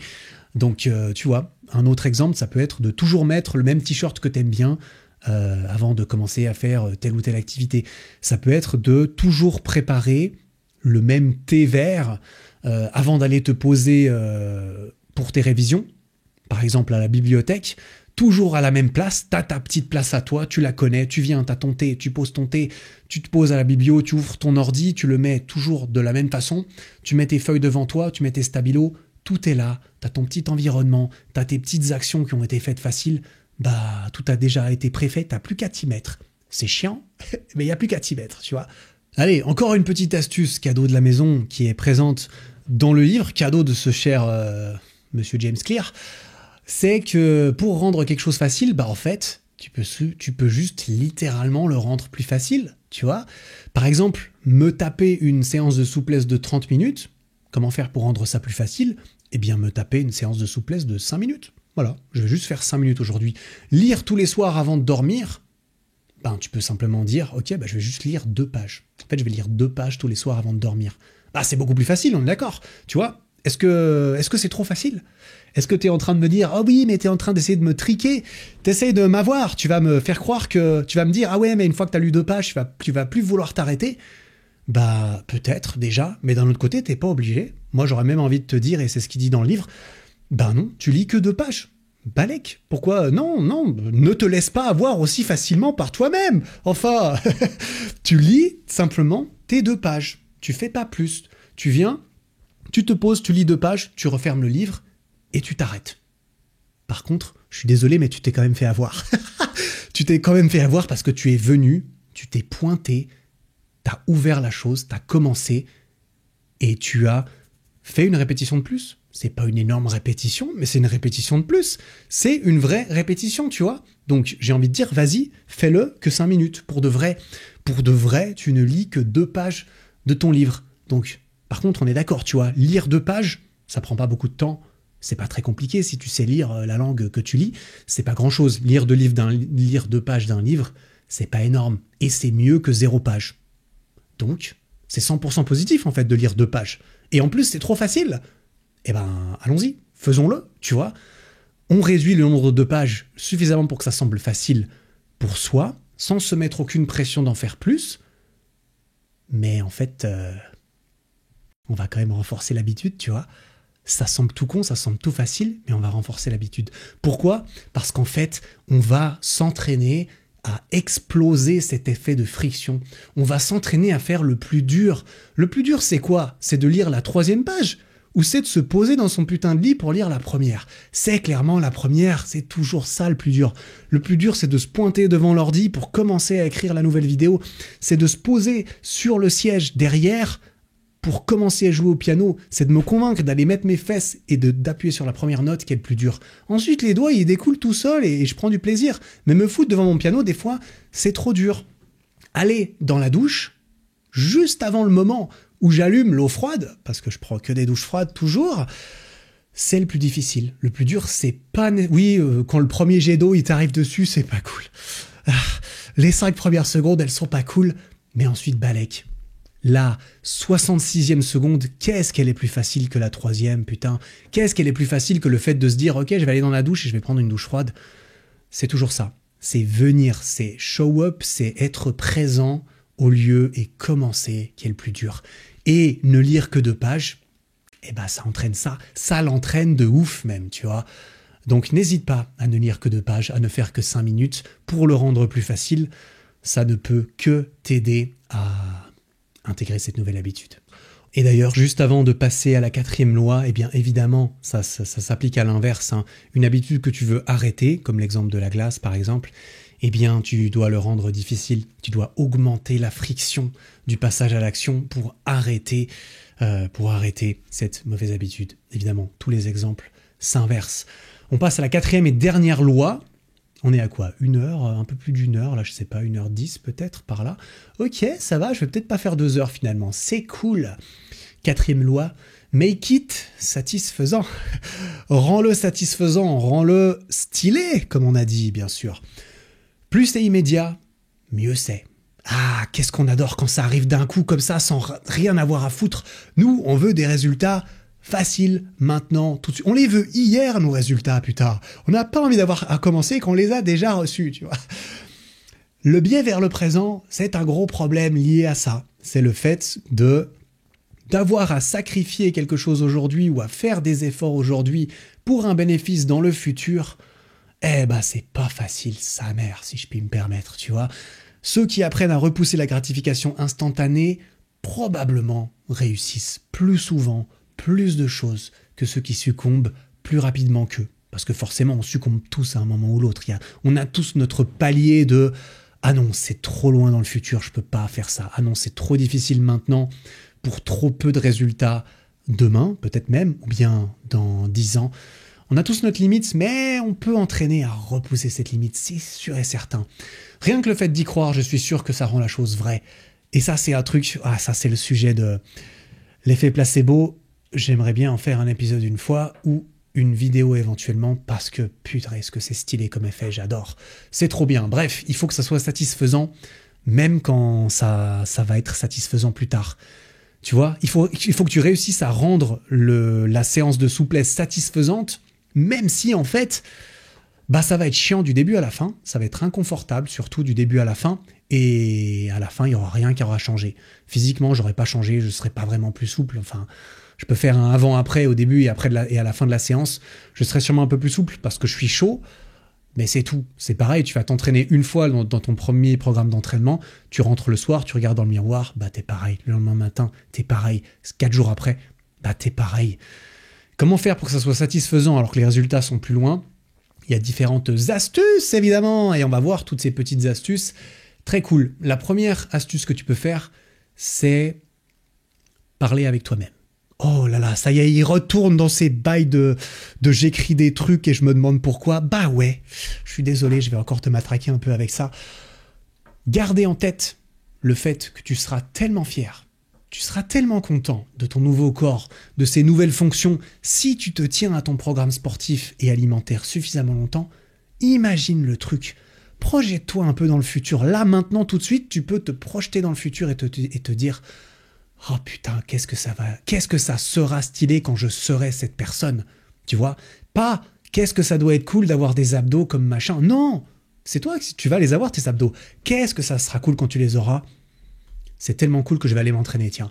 Putain, il faut garder en tête que tu seras incroyablement reconnaissant et heureux plus tard de pouvoir acheter une maison pour ta famille et tes enfants grâce à l'argent que tu mets de côté aujourd'hui, que tu investis aujourd'hui, que tu n'exploses pas dans des tables en boîte de nuit, mais que tu l'investis aujourd'hui. Qu'est-ce que tu seras? Qu'est-ce que tu pourras te la péter devant tes potes quand tu achèteras une baraque et que tu pourras avoir un jardin avec tes enfants et que tu auras un chien dans ton jardin et tout?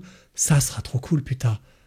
Bordel, ça vaut la peine de mettre un peu d'argent de côté, non? Même si c'est chiant, ah oui, c'est pénible aujourd'hui.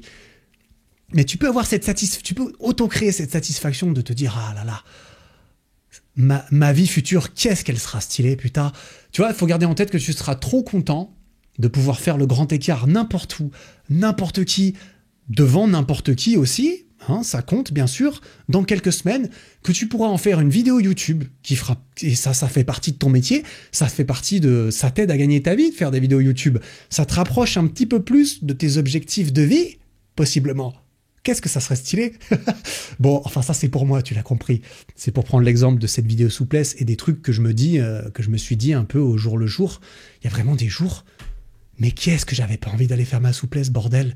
Qu'est-ce que ça me pétait les pieds d'aller dans ma pièce là-bas, de m'échauffer, de me mettre des trucs. Du coup, pour que ça soit un peu satisfaisant, je me mettais de la musique. D'ailleurs, j'ai chanté de ouf et j'ai tout filmé. Donc je me suis filmé en train de chanter, de faire des trucs. D'ailleurs, on a fait des petits montages humoristiques avec Sylvain, Sylvain qui a été en charge. Enfin, ce montage, on l'a fait à 3 concrètement. Et putain, c'était un gros morceau. Mais on a fait des trucs assez marrants. J'avais jamais envie d'y aller. Concrètement, une fois que j'étais dedans, non, des fois j'avais envie, des fois j'arrivais à me motiver, mais avoir un petit discours avec moi-même sur pourquoi en fait pourquoi tu t'infliges ça, Eric, ça m'aidait à me mettre un petit pied aux fesses, et c'est pas plus mal. D'autres astuces, plus que de l'imagination, on peut justement, comme on l'a dit, associer une récompense indépendante qui n'a rien à voir avec cette habitude ou cette action, on peut y associer une récompense immédiate, tu vois. Mais parce que là on est dans la 4e étape, c'est la reward, c'est la récompense. Évidemment qu'on va parler de récompense. Tu vois, comment se permettre de regarder Netflix?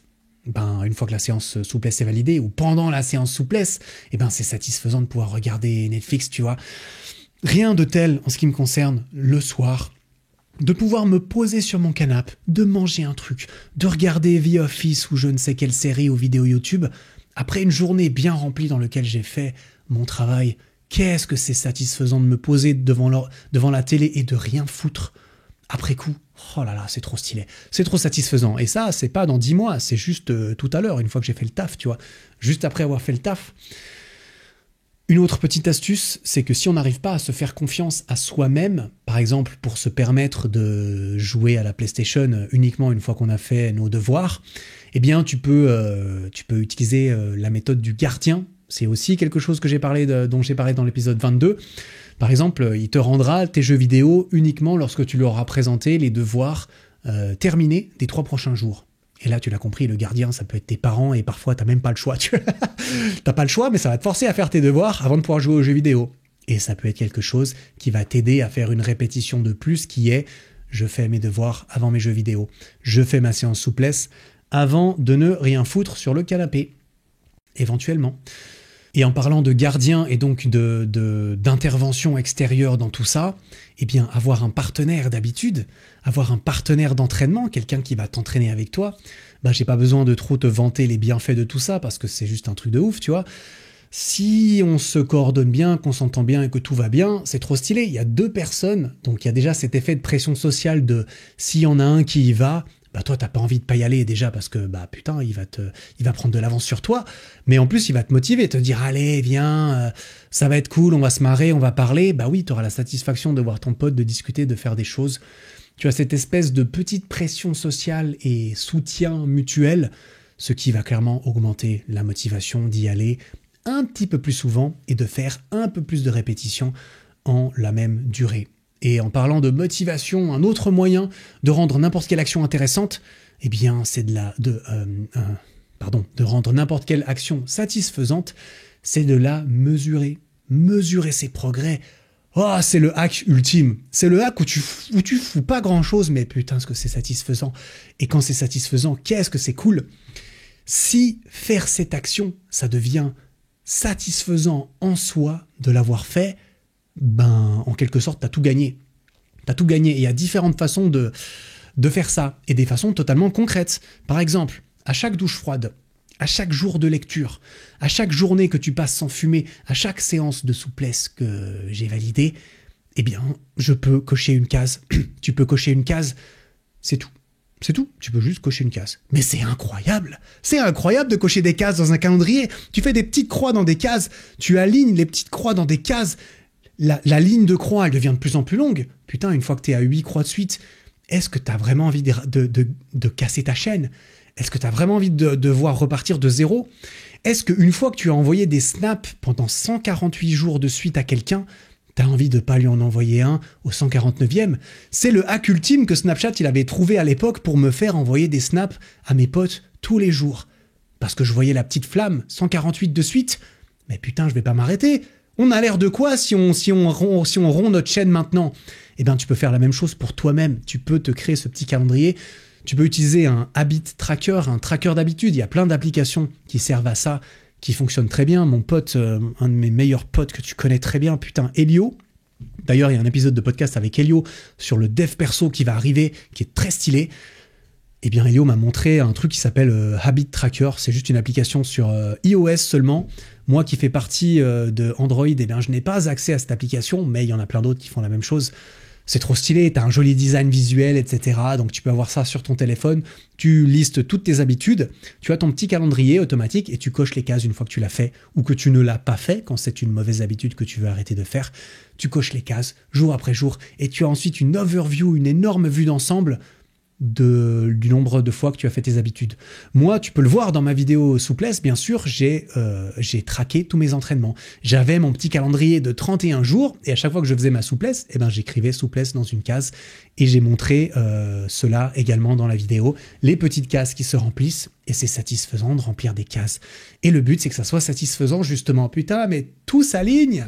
Et dernière petite astuce qui n'est pas, dernière chose en rapport à tout ça et en rapport avec mesurer, tu vois, cocher des cases, c'est une façon de mesurer une action qui a été faite, mais il y a d'autres façons de mesurer. Je le dis typiquement dans ma vidéo souplesse, si je ne m'étais pas filmé tous les jours en train de faire ça, je le dis clairement au jour 7, je me casse les jambes à essayer de m'assouplir et tout. et j'ai l'impression qu'il n'y a rien qui change. J'ai l'impression que je me suis pas amélioré. J'ai l'impression que c'est juste ultra pénible et qu'il se passe rien. Et à la fin des 10 jours, je reteste mes max avant, après. Je mets à côté mon étirement, mon écart du jour 1, je le mets à côté de celui du jour 10. Et la différence, bordel, elle me saute aux yeux. Et quand je vois ça, je me dis, mais c'est incroyable en fait. Je croyais que ça marche pas. Je croyais qu'il se passait rien. Mais en fait, vu que j'ai mesuré ça grâce à des vidéos, eh bien, je mesure. Et donc, j'ai la preuve. J'ai la preuve que ça marche. J'ai la preuve que j'ai progressé. Et quand tu as cette preuve que tu as progressé, c'est quelque chose qui est subjectif. C'est vraiment toi qui dois trouver la preuve pour toi-même. Tu vois ? Que ce soit quelqu'un qui te le dit ou quoi, on s'en fout. Il faut que tu aies l'impression d'avoir progressé ou que tu aies la preuve. Et quand tu l'as, putain, mais la motivation, pouf, elle explose. Il y a de la motivation qui sort à partir de rien dès que tu as la preuve de ton progrès. Et c'est exactement ce que je dis dans cette vidéo, bien sûr. J'y reviens encore et toujours, mais c'était aussi le but de cet épisode parce qu'il y a tellement de choses qui sont liées entre les deux.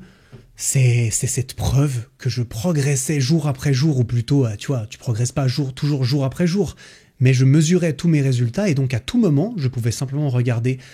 Ah ok, aujourd'hui je le sens pas et tout, bah je regarde aujourd'hui jour 1 versus jour 45. Ah putain, il y a une sacrée différence quand même. Jour 1, jour 45. Clairement, ce que je fais, ça fonctionne. Mon système, apparemment, il est efficace. Il est suffisamment efficace pour avoir des résultats positifs. Ça veut dire que chaque répétition, elle est utile. Ça veut pas dire qu'il est parfait. Ça veut pas dire que j'aurais pas pu faire encore mieux si j'avais fait autrement. Mais ça, on s'en bat les couilles, tu vois. Est-ce que ça marche suffisamment? Tant que ça va dans la bonne direction et que tu n'es pas urgemment pressé d'arriver à un certain point, chill, relax, continue, on fait les mêmes choses. Il y a cette petite motivation qui est créée en dommage collatéral et c'est beaucoup trop stylé. Voilà. Je m'arrête là pour ces 4 lois. Je m'arrête là plus ou moins pour ce livre, ou presque, parce que là, j'en ai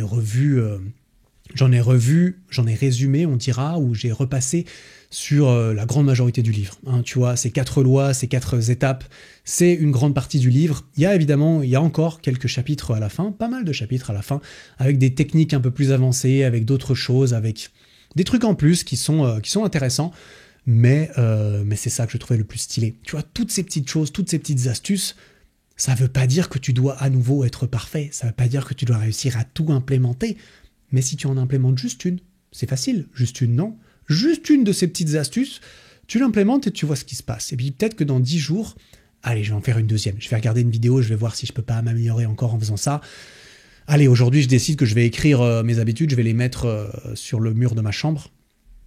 Toutes ces petites merdes, tous ces petits pourcents en plus, ça va te faire exploser à long terme. Ça va te faire exploser à long terme dans ce que tu cherches à atteindre. J'en suis convaincu, mais on s'en bat les steaks que j'en sois convaincu. C'est prouvé. T'as pas besoin de ma parole pour ça.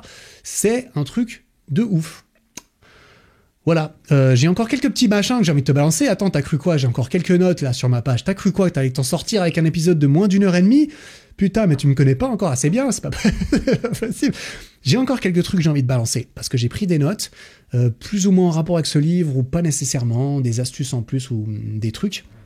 J'ai envie de parler un tout petit peu plus d'identité. Ça, clairement, il en parle dans le livre, il en parle un petit peu au début, je crois. Au début du livre, on l'a vu, le but de tout ça, c'est d'engranger des répétitions. C'est de faire une répétition en plus à chaque fois.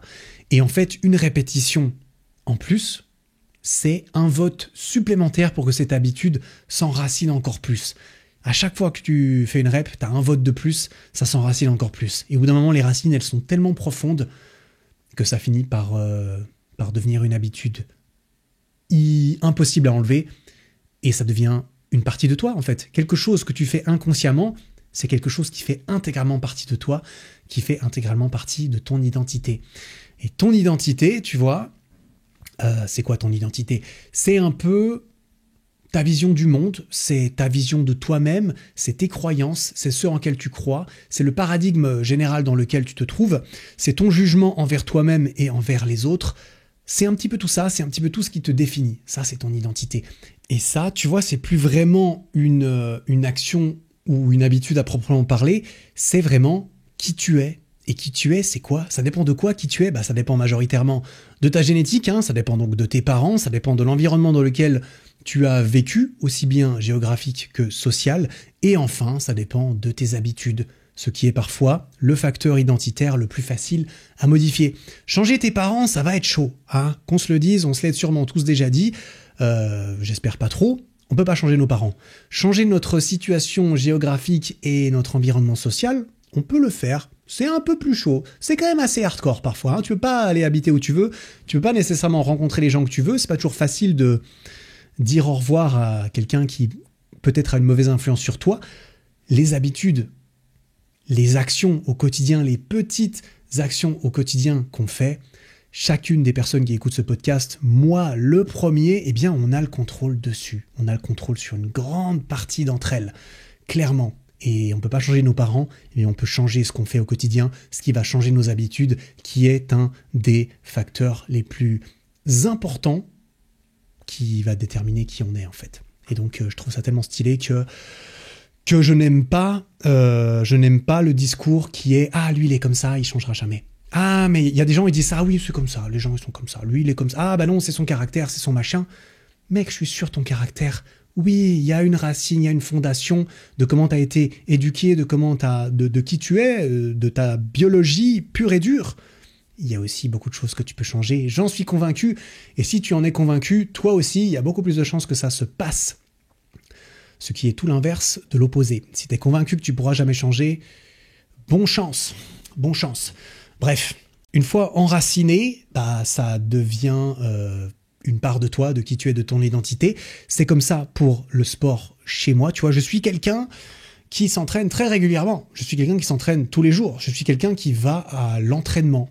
Je vais pas faire de l'exercice, je vais m'entraîner. Tu vois, j'aime le voir comme ça. Pas parce que je me considère comme un athlète, mais comme que je me considère comme quelqu'un qui va s'entraîner et qui va pas juste passer le temps ou faire de l'exercice, qui va s'entraîner pour essayer de s'améliorer à quelque chose, de s'améliorer au sport qu'il pratique. Bref, ça c'est quelque chose d'inconscient chez moi. Il en a fallu des répétitions, ça fait quoi, 14 ans que je m'entraîne, à mesure de à peu près 3 fois par semaine en moyenne, ça fait beaucoup, ça fait quoi? 3 fois par semaine, ça fait 160 fois par an, 160 fois 10, 1600, fois 4, 2200 à peu près, 2200 fois à peu près j'ai été m'entraîner, sa mère. Et c'est devenu une partie de moi, tu vois. Là aujourd'hui, il faut vraiment m'enfermer en fait pour que j'aille pas m'entraîner, tu vois. Il faut me forcer à ne pas le faire et je vais me sentir extrêmement mal si on me force à ne pas aller m'entraîner, tu vois. J'ai pas besoin d'y penser consciemment, c'est juste j'y vais. J'ai pas besoin de me demander, tiens, est-ce que j'ai envie d'aller m'entraîner aujourd'hui? Non, la question n'a même pas lieu d'être, parce que en fait, c'est juste qui je suis. Et ça, c'est un changement d'identité. Je peux te le dire que je ne suis pas né comme ça. Ah, sa mère, purée, non, au début, c'était dur à 17 ans d'aller m'entraîner. Non, je ne suis pas né comme ça, et donc, tu le sais très bien, mais tu peux changer ton identité. Tu n'es pas voué à garder la même identité, à garder la même vision de toi-même, vu qu'on a vu que ça fait partie de ton identité. Tu n'es pas voué à cela pour toujours, tu vois. Et par exemple, au même titre que ce serait très difficile pour moi qu'on me force à ne pas aller m'entraîner, par exemple, c'est la même chose pour un fumeur. Si tu forces un fumeur à ne pas pouvoir fumer, il va aussi se sentir très mal. Alors, ce sera un mal-être différent, sûrement, tu vois. Mais pourquoi? Parce que ça fait aussi partie de ton identité. Cette personne est, j'ai dit, un fumeur. J'ai pas dit quelqu'un qui fume de temps en temps, un fumeur. Quand tu te dis « je suis fumeur », tu viens de te définir. Je suis fumeur. C'est pas « je suis quelqu'un qui aime bien fumer de temps en temps 2-3 clopes en soirée », ce qui nous est tous arrivé, ou presque. Moi, en tout cas, ça m'est arrivé, mais je me considère pas comme un fumeur. Clairement pas. Et je ne serai jamais fumeur, je pense.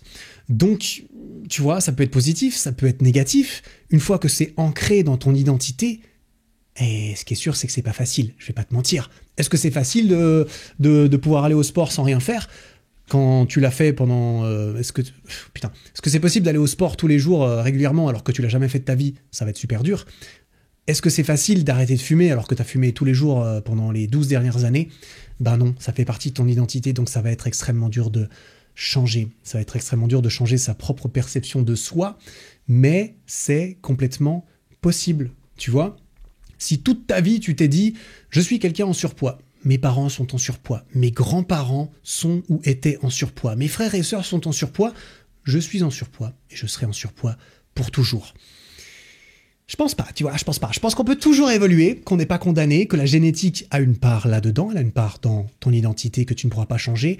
On l'a vu, mais avec tes habitudes et avec le reste, tu peux changer des choses. Et ça passe pas que par la force de la pensée et la masturbation mentale. Ça passe même pas par ça, ça passe juste par les actions.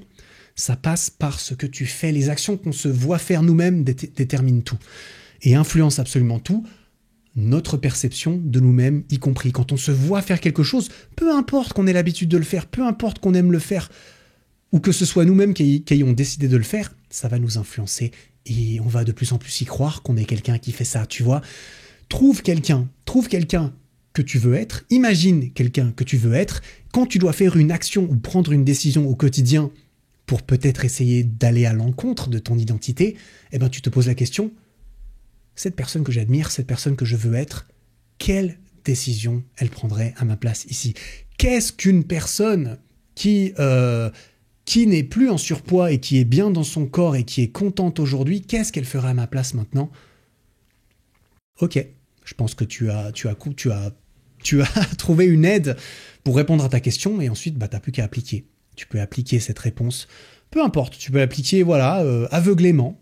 T'inquiète pas, on dira, tant que tu es dans un bon système évidemment, tôt ou tard, ta façon de penser changera d'elle-même. Commencer par les actions pour influencer ses émotions et sa pensée, c'est une bonne astuce qui est très fortement liée à l'identité. Voilà, j'en arrive gentiment au bout, mais j'ai encore 2 astuces. T'as cru quoi, qu'on avait déjà fini? Non, c'est pas possible ça. 2 dernières astuces, mais je vais essayer de pas trop m'étaler.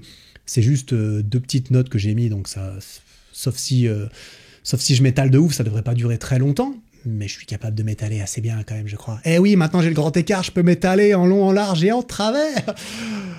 Une petite habitude en plus qui est d'ailleurs liée à cette vidéo grand écart, c'est pour intégrer une habitude, c'est ce que je mentionne dans cette vidéo, mais je vais le rementionner maintenant, c'est que c'est possible par exemple de commencer par un challenge de 30 jours pour réussir à faire les grands écarts.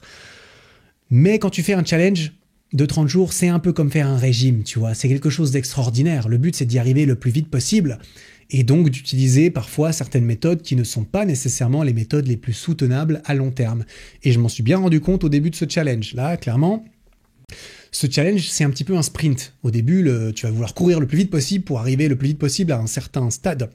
Mais si ton but, c'est de courir le plus loin possible, eh bien, tu ferais mieux de tout de suite choisir ou de réussir à choisir ou de réussir à transitionner du sprint vers une vitesse de croisière de marathon que tu peux tenir plus longtemps. Commencer par un sprint, c'est une bonne idée. C'est un challenge, c'est excitant, c'est court, c'est facile. Tu te dis, ok, je vais atteindre l'objectif en 30 jours, alors que si je me fixais pas de délai, comme dans un bon objectif, on fixe un délai, bien sûr, eh bien, ça me prendrait peut-être 6 mois ou bien jamais, parce que c'est trop long, 6 mois, j'ai pas envie. Par contre, en 30 jours, ça me chauffe. Mais une fois que les 30 jours sont terminés, il faut, si on veut en faire une habitude durable, et c'est le challenge que j'ai eu à la fin du sprint, le challenge c'était pour moi de, ok, le sprint est fini, j'ai fini mes 30 jours, comment est-ce que je fais pour garder ça et pas juste revenir à l'effet yo-yo et revenir à ce que je faisais avant et donc faire ça quasiment jamais. Eh bien, il faut réussir à consciemment trouver une façon d'intégrer ça dans son quotidien, dans ses semaines, dans tout ça. Avec mon expérience de souplesse, j'ai trouvé encore une petite pression supplémentaire. D'un côté, j'ai relâché la pression de « Ok, j'ai fini ces 30 jours, donc j'ai réussi, j'ai pas réussi, il faut aller voir la vidéo pour savoir, putain. Et j'ai fini ces 30 jours, mais j'aimerais bien garder ça comme une habitude durable à plus long terme. Comment est-ce que je vais faire ? En fait, je vais garder une petite pression supplémentaire. Je ne vais pas terminer cette vidéo. Je ne vais pas me fixer de délai pour terminer cette vidéo par contre. Il y avait 30 jours sur la souplesse, il y avait 30 jours hardcore. Si j'avais arrêté la vidéo à ce moment-là, j'aurais peut-être complètement arrêté, tu vois. Mais je me suis dit, non Eric, on va pas faire ça. On va pas faire ça, mec. On va garder ça et on va taper éventuellement 15 séances de plus de souplesse pour terminer cette vidéo. Et peu importe, hein, pas de stress, pas de deadline, ça peut prendre 3 mois, ça peut prendre 6 ans. C'est juste que tant que tu l'auras pas fait, tu publieras pas ta vidéo, mec. Mais il n'y a aucun délai, il n'y a aucun stress, il n'y a pas d'intérêt à vouloir aller plus vite. Tu l'as bien compris, je l'ai bien compris dans ce challenge que vouloir faire trop vite, eh ben ça fait mal aux jambes. Voilà, et ça c'est pas une bonne chose. Donc il n'y a pas de stress, vas-y naturellement, vas-y au feeling, et naturellement au feeling, sous cette petite pression quand même, eh ben j'ai réussi à faire 1 fois par semaine à peu près. À peu près, parce qu'il y a eu des imprévus, parce que j'ai pas réussi toutes mes répétitions, parce que pendant les fêtes de fin d'année, j'en avais plein le cul, j'avais pas envie de faire ça, je l'ai pas fait. J'ai eu le Covid, j'ai pas fait ma souplesse, voilà. J'ai raté 2 ou 3 semaines, mais sinon j'en ai fait une bonne petite par semaine, et j'ai quand même progressé, figure-toi. C'est fou quand même, c'est quand même taré comme quoi. Je me suis pas pressé, j'ai réussi à rejoindre un peu une vitesse de marathon et un rythme de croisière, et aujourd'hui encore, depuis la fin de cette vidéo, eh ben, je me fais une petite séance de souplesse à la fin de ma séance à la salle ou dehors, en ce moment au soleil. Je trouve ça trop stylé d'aller faire ça au soleil. C'est trop bien. Bref, un petit challenge au début, ça peut être un bon moyen de booster la motivation facilement comme ça, tu vois. Deuxième et dernière petite astuce, ensuite, promis, on arrête cet épisode. Moi-même, je commence à fatiguer un peu, je t'avoue, ça fait longtemps que je parle là quand même. Deuxième petite technique, auquel j'ai pensé vite fait, c'est que tu peux te mettre dans le flow. C'est que tu peux essayer de maximiser le flow dans toutes les actions que tu dois faire au quotidien. Et à nouveau, on rejoint un épisode de ce podcast, comme quoi ils sont tous liés les uns les autres.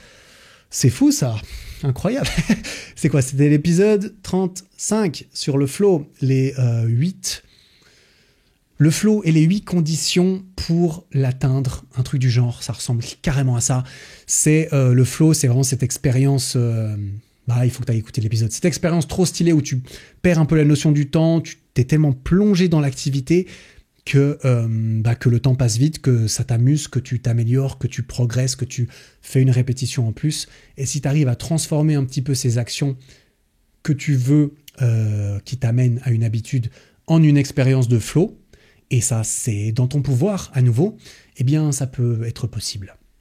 Je vais pas plus m'étaler parce que j'ai quand même l'impression d'avoir balancé 47 astuces pendant cette heure et demie de podcast, et je me doute que ça peut être un petit peu overwhelming d'avoir entendu tout ça peut-être à la suite. Comme je l'ai dit, je le répète, zéro pression, balèque d'appliquer toutes ces astuces, balèque de quoi que ce soit. Si tu arrives à juste tirer un tout petit truc et commencer par un tout petit truc, commencer par 2 minutes, par 2 pages, par une astuce, moi je serai content avec cet épisode et le résultat qu'il aura eu.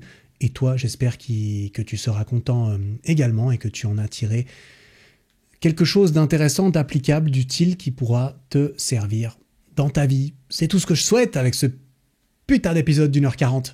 Je sais pas si on a fait 1h40, mais on doit pas être très loin. Bref. Je recommande fortement ce livre de ce cher James Clear, JC, comme je l'appellerai bientôt, j'espère. JC a fait un livre extrêmement bien, James Clear, Atomic Habits, un rien peut tout changer en français. C'est une petite bombe, même si je reconnais qu'après m'avoir écouté pendant 1h40, lire ce livre, il y aura un effet de déjà-vu quand même, on va pas se mentir. Donc de rien, tu as lu un livre. Et d'ailleurs, des livres, j'en ai lu plusieurs ces derniers temps. Il y en a plusieurs sur lesquels j'ai envie de faire des épisodes de podcast. Et ça va arriver, prochains épisodes. J'ai un épisode avec Elio, j'ai des épisodes tout seul que je vais faire. On verra. Des fois, il n'y aura pas d'épisode. Des fois, je vais rater ma répétition. Il y aura des semaines où j'aurai pas réussi à faire une répétition de plus. Mais là, j'en suis à 74 répétitions. Et j'en ai raté peut-être une dizaine, je pense, dans cet intervalle-là. Et ça me bat, tu vois, c'est cool. Le jeu infini du podcast, c'est de faire des épisodes le plus longtemps possible. Le jeu infini d'aller à la salle 3 fois par semaine, c'est que ça puisse se passer sur toutes les semaines de la vie. De temps en temps, il n'y aura pas d'épisode. C'est comme ça, qu'est-ce que tu veux? Voilà, en attendant, j'espère que ça t'a plu. Tu peux aller voir la vidéo sur ma chaîne YouTube, elle dure moins de 25 minutes. Elle est le condensé de longs mois de travail à tous les niveaux. Et j'en suis très fier. Voilà, petite review sur le podcast pendant que tu es sur Spotify, là, à me sortir de tes oreilles et tout, ça fait plaisir. Je vais pas te prendre ton temps plus longtemps. Merci beaucoup pour ce temps que tu m'as accordé. J'espère que tu te l'es accordé à toi-même et que tu as l'impression que tu te l'as accordé à toi-même, c'est le but. Merci pour ton attention, ce qui se fait extrêmement rare de nos jours. Putain, écouter un truc pendant 1h40, c'est pas facile. Merci pour tout ça. En attendant le prochain épisode, travaille bien, prends soin de toi.